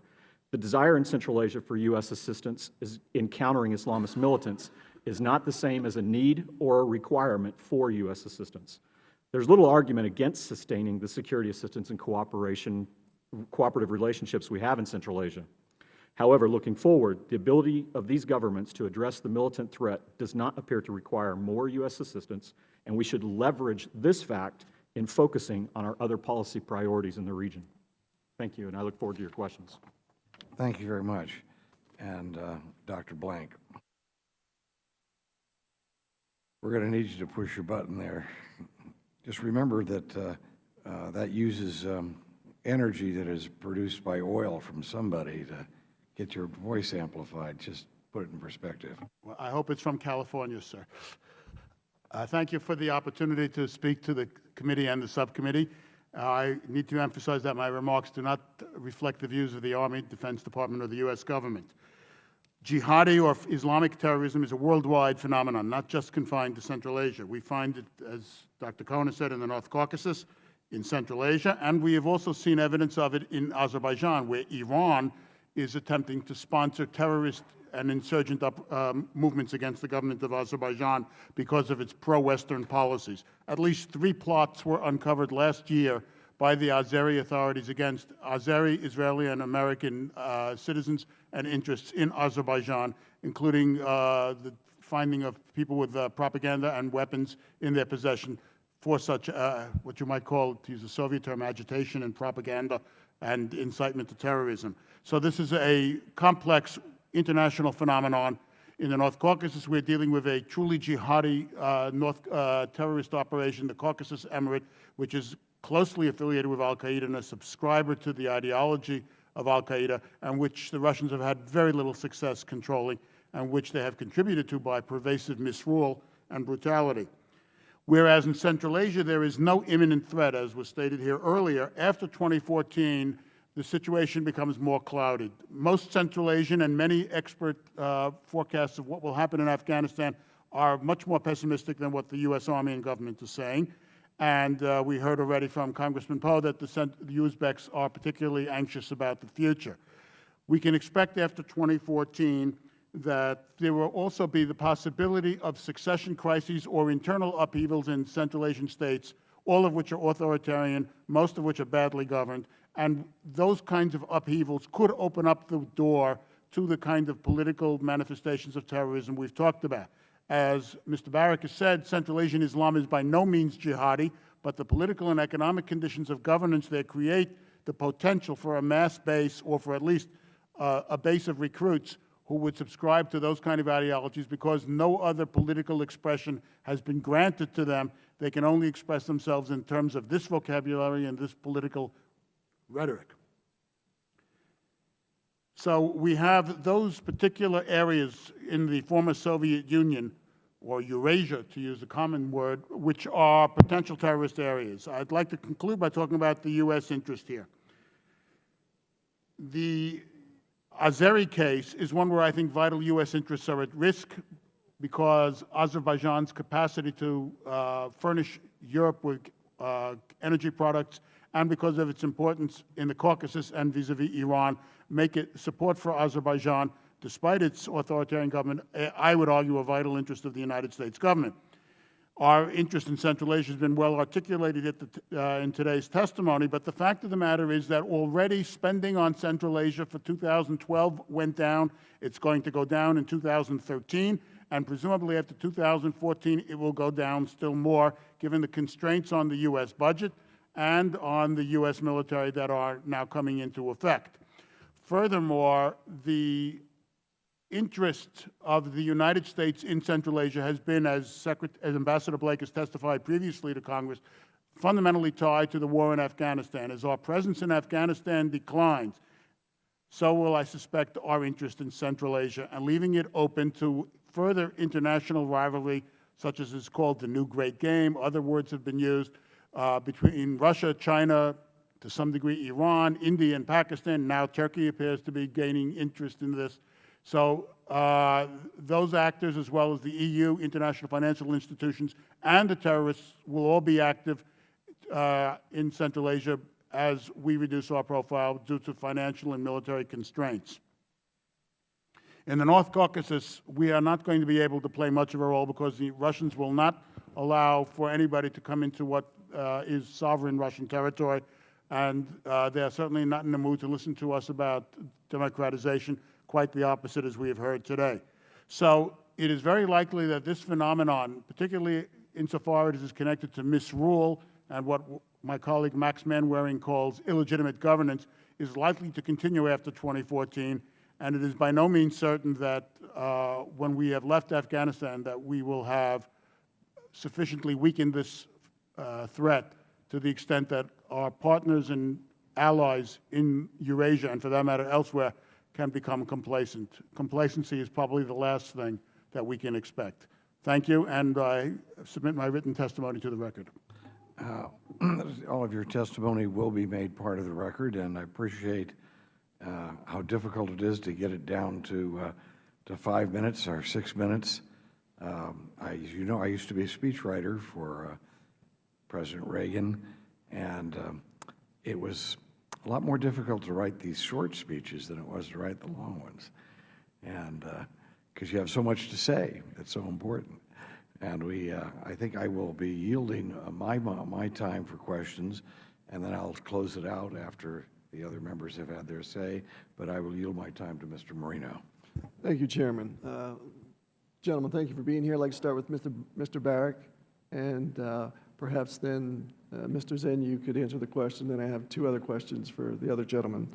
Mr. Barrick, you stated that what could be done, what could the countries in Central Asia do to assist along the lines that the U.S. has been. I was just at a conference in Belgium, a NATO conference, and quite a few of the countries keep looking to the U.S. to do more and more. You have an insight on what Central Asia has done and what more they could do, and how? Yes, thank you for your question, Mr. Marino. As the Ambassador Blake mentioned earlier, the support that Central Asia has provided for the Northern Distribution Network has been vital for the forces there. In my reference to what they could have done more, I think that relationship has also been very difficult in terms of when we look at Uzbekistan, when we look at the negotiations over basing, when we've stressed that our presence in the region is going to be temporary. And during the trip, Mr. Rohrabacher and Mr. Poe both mentioned about the concerns that Uzbekistan has expressed about Afghanistan. But it's interesting that there's no Uzbekistan troop contingents supporting ISAF. Right. And that's primarily what I have in mind, is that despite their concerns, there was not an initiative for them to support militarily the effort of ISAF in Afghanistan. I think that's one question that they should answer in terms of how concerned are they really. Secondly, they could have been more inviting in terms of allowing international forces to assist along their borders if they were concerned. Right. And I don't think that that's something that they're interested in. Thank you. Mr. Zen, do you have anything to add to that, sir? Yeah, I would simply add that I think what they could have done for us is to work better on their political transition in the upcoming year, political liberalization, because ultimately at the end of the day, the militant groups will seize on political instability, overly centralized governments in order to try to attract people that are disaffected from the country into their cause. All right, thank you. Dr. Blake and then Dr. Cohen, and we're probably going to get buzzed here to go vote shortly, so I have about a little more than 2 minutes. What are Russia and China's interests? And are they seriously concerned with terrorist attacks against the U.S.? Both Russia and China individually seek to create a bloc of states in Central Asia integrated around their economies, each one supporting the geopolitical interests of Russia and China and preventing Islamic terrorism from gaining a foothold either in Central Asia or Russia proper, in the Russian case, or in Central Asia and Xinjiang, in particular in the Chinese case. Their concern is not so much with U.S. terrorism as with the fact that Afghanistan could become a base for this kind of terrorism, and they have supported our military effort there. But as we described earlier, their support has been ambivalent and self-serving. Russia supports the NDN, but frankly wants us out of Central Asia as soon as possible. And if we stay in Afghanistan, they want us to coordinate all our moves there with Russia, essentially giving Russia a prior right of veto or regard over our activities. China has been less overt in what it wants from the U.S. in the future, but I would suspect that the Chinese do not want to see us in Central Asia and are concerned about Islamic terrorism in Afghanistan and Pakistan, but they are prepared to invest a reasonable amount of money in Afghanistan, and they are also, I think, counting on their ability to discipline Pakistan in order to prevent that from happening in their frontier, as well as their own bilateral ties with the Central Asians and the Russians. So that's how I would answer that question. Thank you. Mr. Cohen. Dr. Cohen.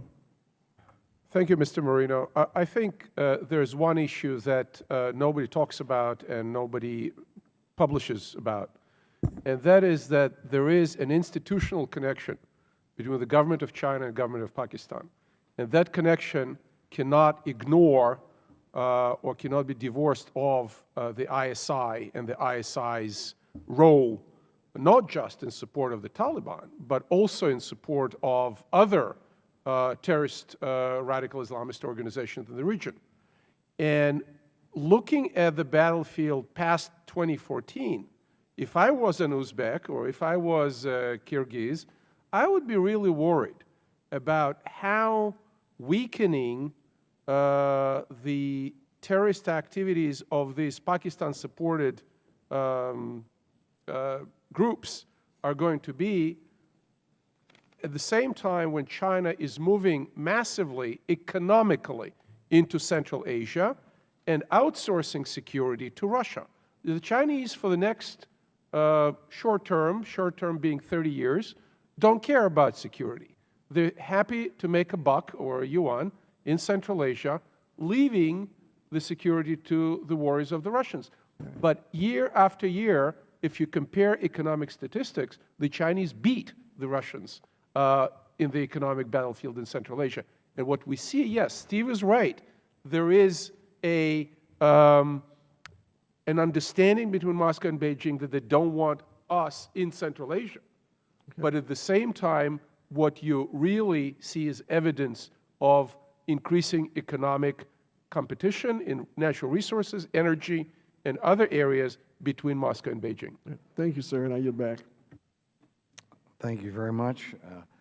And now, Mr. Keating, and then I will do the follow-up. I guess this is, we got 15 minutes before a vote, so it's working out just right. That's right, Mr. Chairman. We don't want to bring you back or have you stay till after vote, so I'll just try and be brief. The one thing I heard from all our panelists, both panelists, has been don't overlook the potential that's there. Let's learn from our other lessons in Central Asia. And that just isn't limited to our self-interest in using that region as we exit Afghanistan. It's far deeper than that. I think the fact that we had this hearing today will demonstrate that we have a great concern in that regard, and that's something that we don't want to see overlooked. I think the other area of agreement, the only shades of difference I might see, one of timing.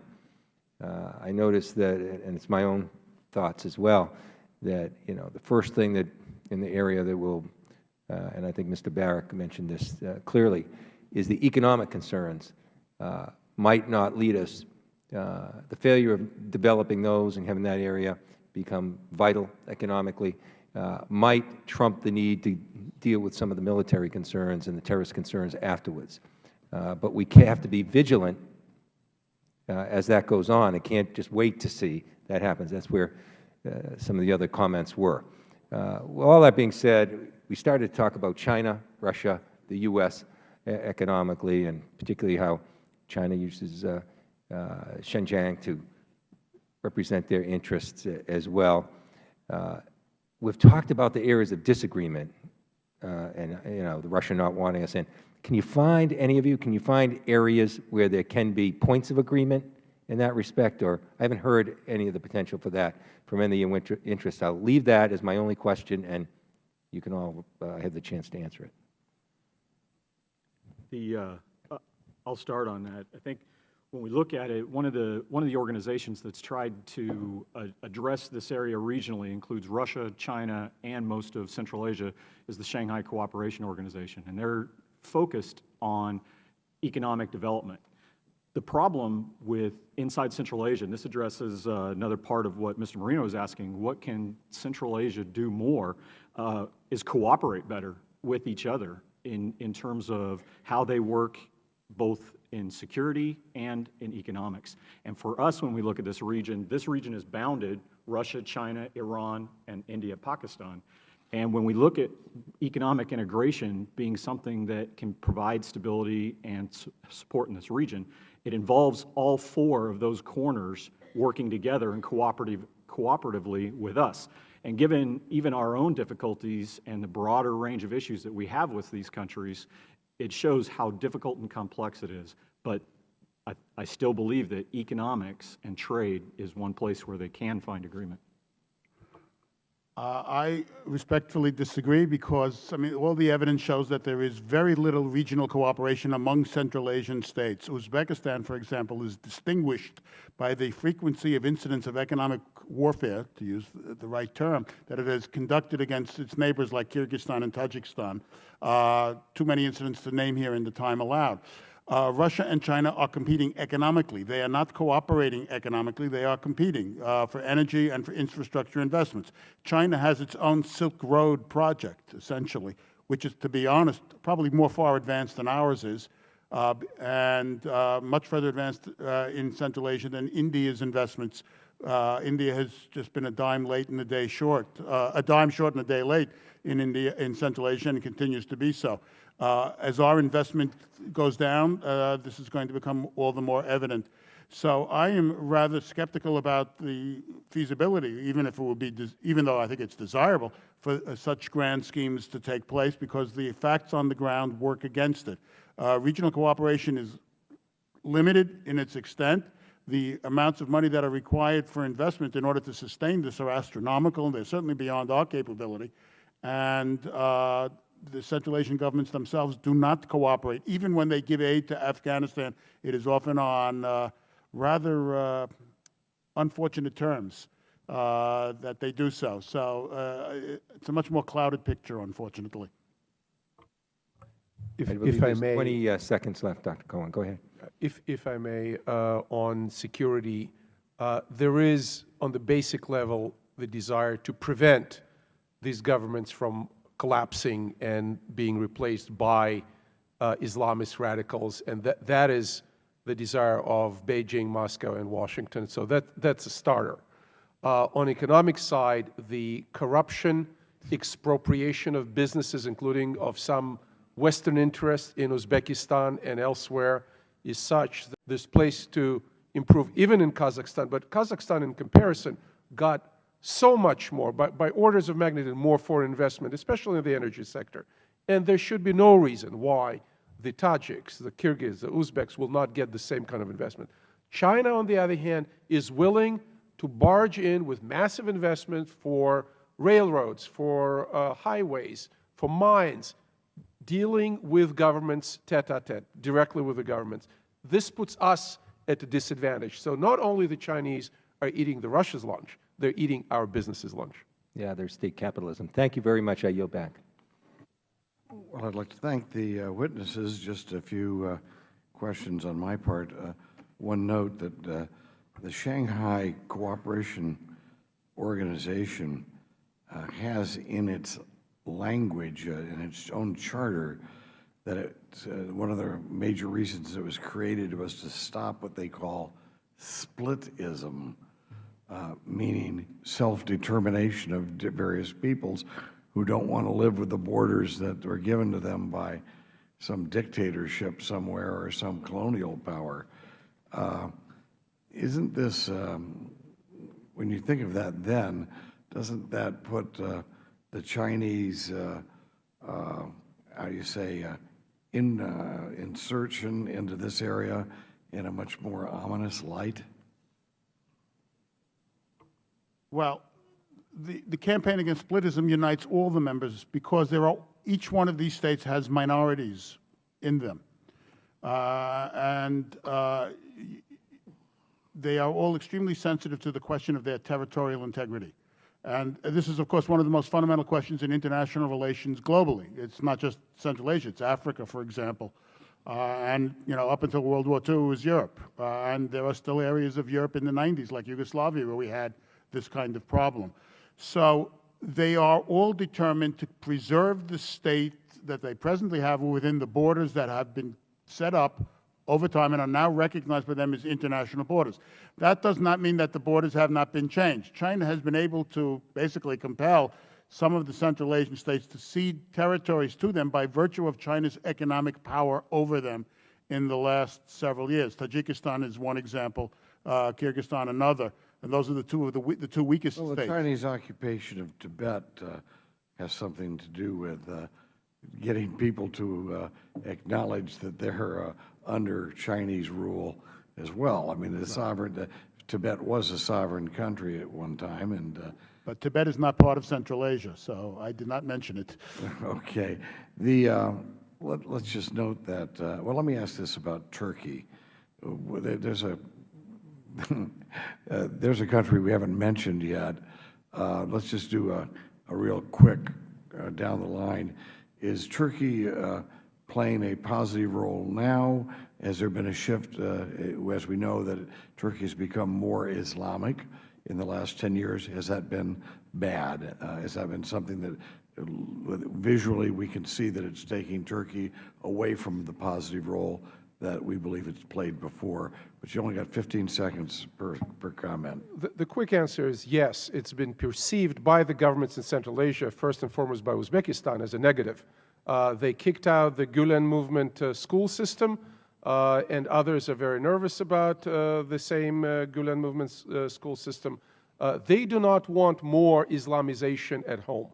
These are post-Soviet, par excellence, secular regimes. So Turkey's, in the last number of years, it's shifted towards a more Islamic statement, national statement. That's actually identifiable in Central Asia and has had an impact in its relation there.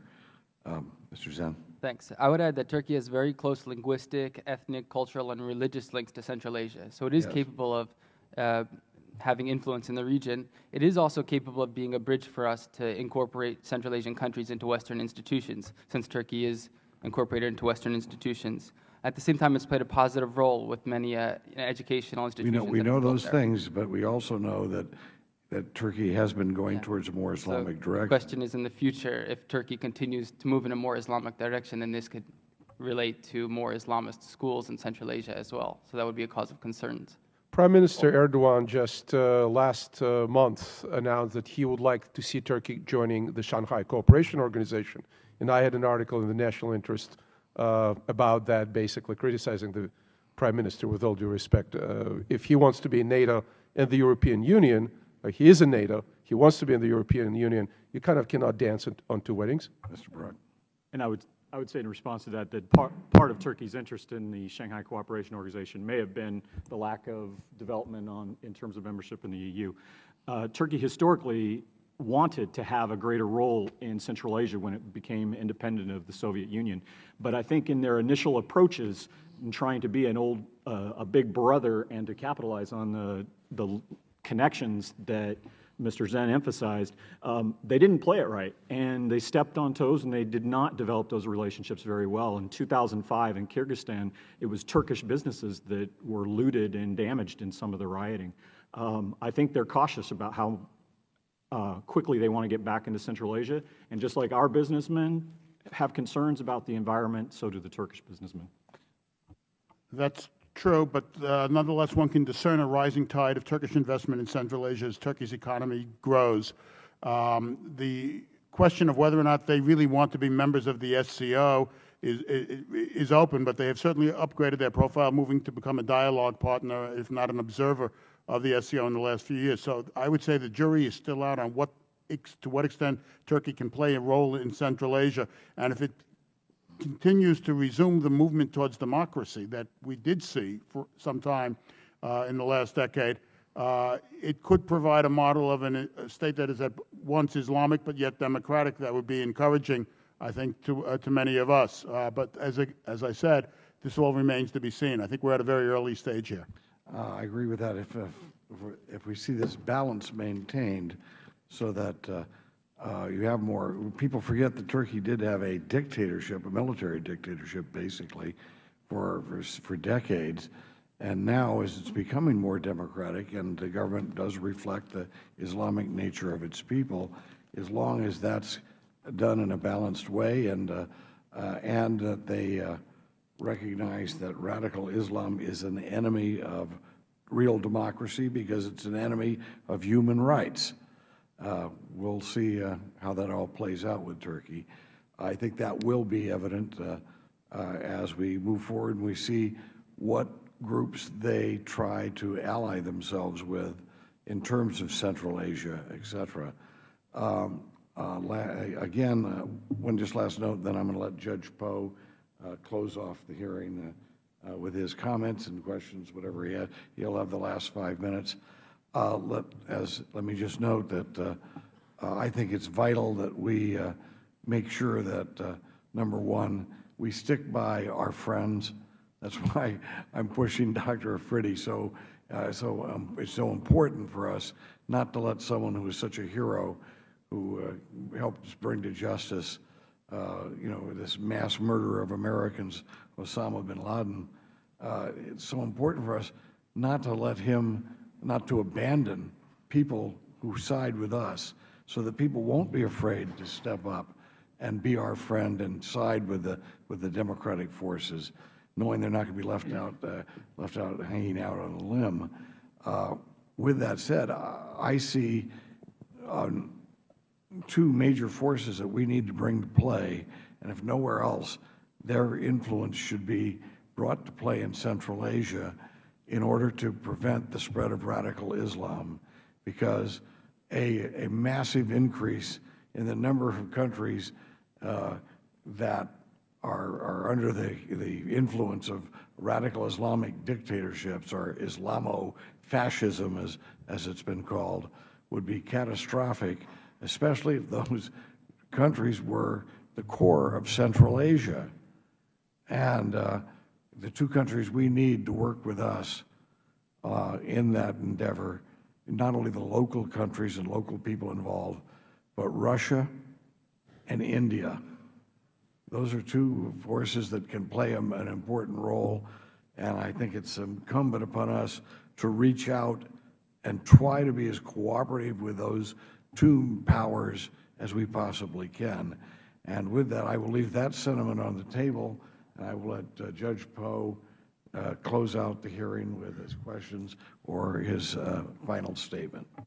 Thank you, Mr. Chairman. Thanks again for being here. I think the world is having to deal with what was sown many years ago when different entities, the Europeans primarily, got out a red pen and started redrawing the world's map and making new countries and removing traditional boundaries in Asia and Central Asia, and all of a sudden that conflict is having to be dealt with the different countries in Central Asia as well. That's just my opinion. I want to go back to something that was talked about on the first panel. Mr. Marino brought it up, and I'd like for you gentlemen to be a little more specific, if you can, on the issue of money. It's all about money. Everything is, it seems, but the terrorist groups, they get their money from somebody or someplace, not just Al-Qaeda and the Taliban, but IMU and the IJU. They need money to operate. Where do they get their money? Who gives it to them? Is any of that money come from actual governments? And what can we do to prevent the money train? So it's about money. You can weigh in on it. That's my only question. We'll start with Dr. Cohen. Judge Poe, I think this is an excellent question, and our Treasury is doing a pretty good job tracking the money flows for sort of traditional Al-Qaeda, because that's where the priority was. Central Asia was not necessarily always on the radar screen. But as someone who does not have access to classified information, but who talks to people from the region regularly and visits the region, I would say there are two sources. One is the donations, the so-called zakat, the traditional Islamic charity that comes from the Gulf, including Saudi and the Gulf states, Qatar, Kuwait, etc. The second source is drug trafficking, both in terms of growing, in terms of refining, and even more so in terms of trafficking the Afghan poppy products, heroin, opium, etc.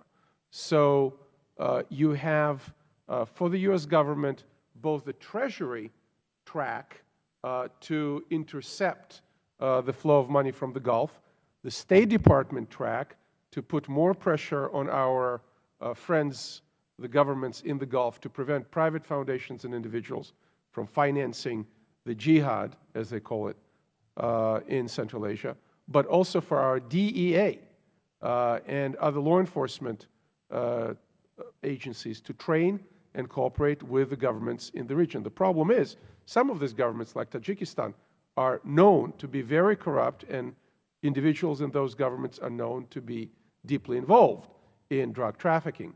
So we have a problem right there. Russia was loudly protesting our drug policy in Afghanistan, calling for crop eradication, for spraying the crops and destroying the crops. That would probably increase the ranks of the Taliban by 1 million or a couple of million of peasants whose crops were destroyed. So our policy in Afghanistan was to destroy the labs and try to intercept the traffickers. It was not efficient enough, and the Russians walked away from a cooperation agreement on of combating drugs.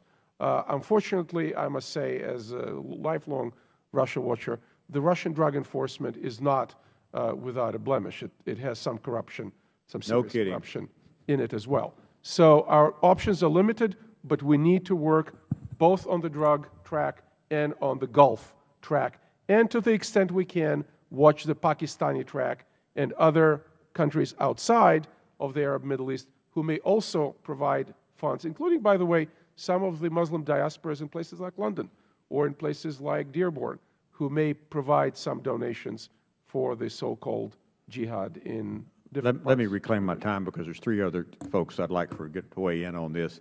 Mr. Zinn, specifically, Pakistan helping supply money to the Taliban, what do you think? Yes, I think Pakistan would help supply money to the Taliban, or there's close relations between Pakistan and the Taliban. That's historical. And then the next bridge is that the Taliban has very close ties to the Islamic movement of Uzbekistan, which is the largest Central Asian militant group. In fact, the IMU is like a vassal to the Taliban. They operate together, they're allies. So any money that gets to the Pakistani Taliban will ultimately get to the IMU, as well as a bunch of other Central Asian militant groups that can help the Taliban pursue its objectives in Central Asia. And then there's a large stream of networks between Salafists in Central Asia's home countries, or even in Russia, or even in the Gulf, that send money to Salafist jihadists in Afghanistan itself. So it's not unreasonable that the United States gives a lot of money to Pakistan, a lot, billions, military and supposedly just foreign aid, that some of that money goes to the government, and then they in turn give that to the Talibanis, as I call them, and that ends up going into their coffers, fighting against Americans in Afghanistan. Is that something that just might be going on? I don't think it's unreasonable to say that money from the Pakistan government in some way gets to the some members of the Taliban, who then pursue Pakistan's objectives in Afghanistan, which involve the Taliban in Afghanistan. And then the Taliban in Afghanistan has its objectives against the Americans. Just a couple quick answers for the last 2. Go ahead, gentlemen. Yes, I concur with Dr. Cohen's description of how the militant groups get their funding. I'd also like to address Mr. Rohrbacher's comment on friends. And I think we should treat our friends carefully. And what we need to be careful of is that we have relationships with China, Russia, and India, and we should be wary that they don't place us in a situation where they seek to trade their interests in the region for ours, because we have more important interests elsewhere, and that we then disappoint friends that are relying on us. The blank last comment on this hearing. To address your question, Congressman Poe, I agree with my colleagues about the sources of support for the Taliban, and for that matter for the North Caucasus, which is the really most violent of all these terrorist movements inside the former Soviet Union right now, the most active. Every day there are incidents in the North Caucasus and in the heartland of Russia. Finally, there is Iran. Now, we know that Iran is a state sponsor of terrorism. We know that they are sponsoring insurgent and terrorist groups in Azerbaijan. We also know that they were sponsoring groups in Afghanistan. So those groups are getting support, including funding, from Iran and probably the IRGC or the MOIS, which is Iranian intelligence. So again, it depends on which terrorist group you're talking about. And the sources of funding are generally very secret, deeply buried, multiple, and very often tied up with criminal networks of one sort or another. Thank you very much, and I think that, Your Honor, would you like to have a 1-minute summary? No, thanks, Mr. Chairman. It's all been said. Thank you very much. All right. And everybody said it. I want to thank the witnesses and thank all of you. Thank the staff for putting together this this hearing today. And with that said, this hearing is adjourned, and we're off to vote.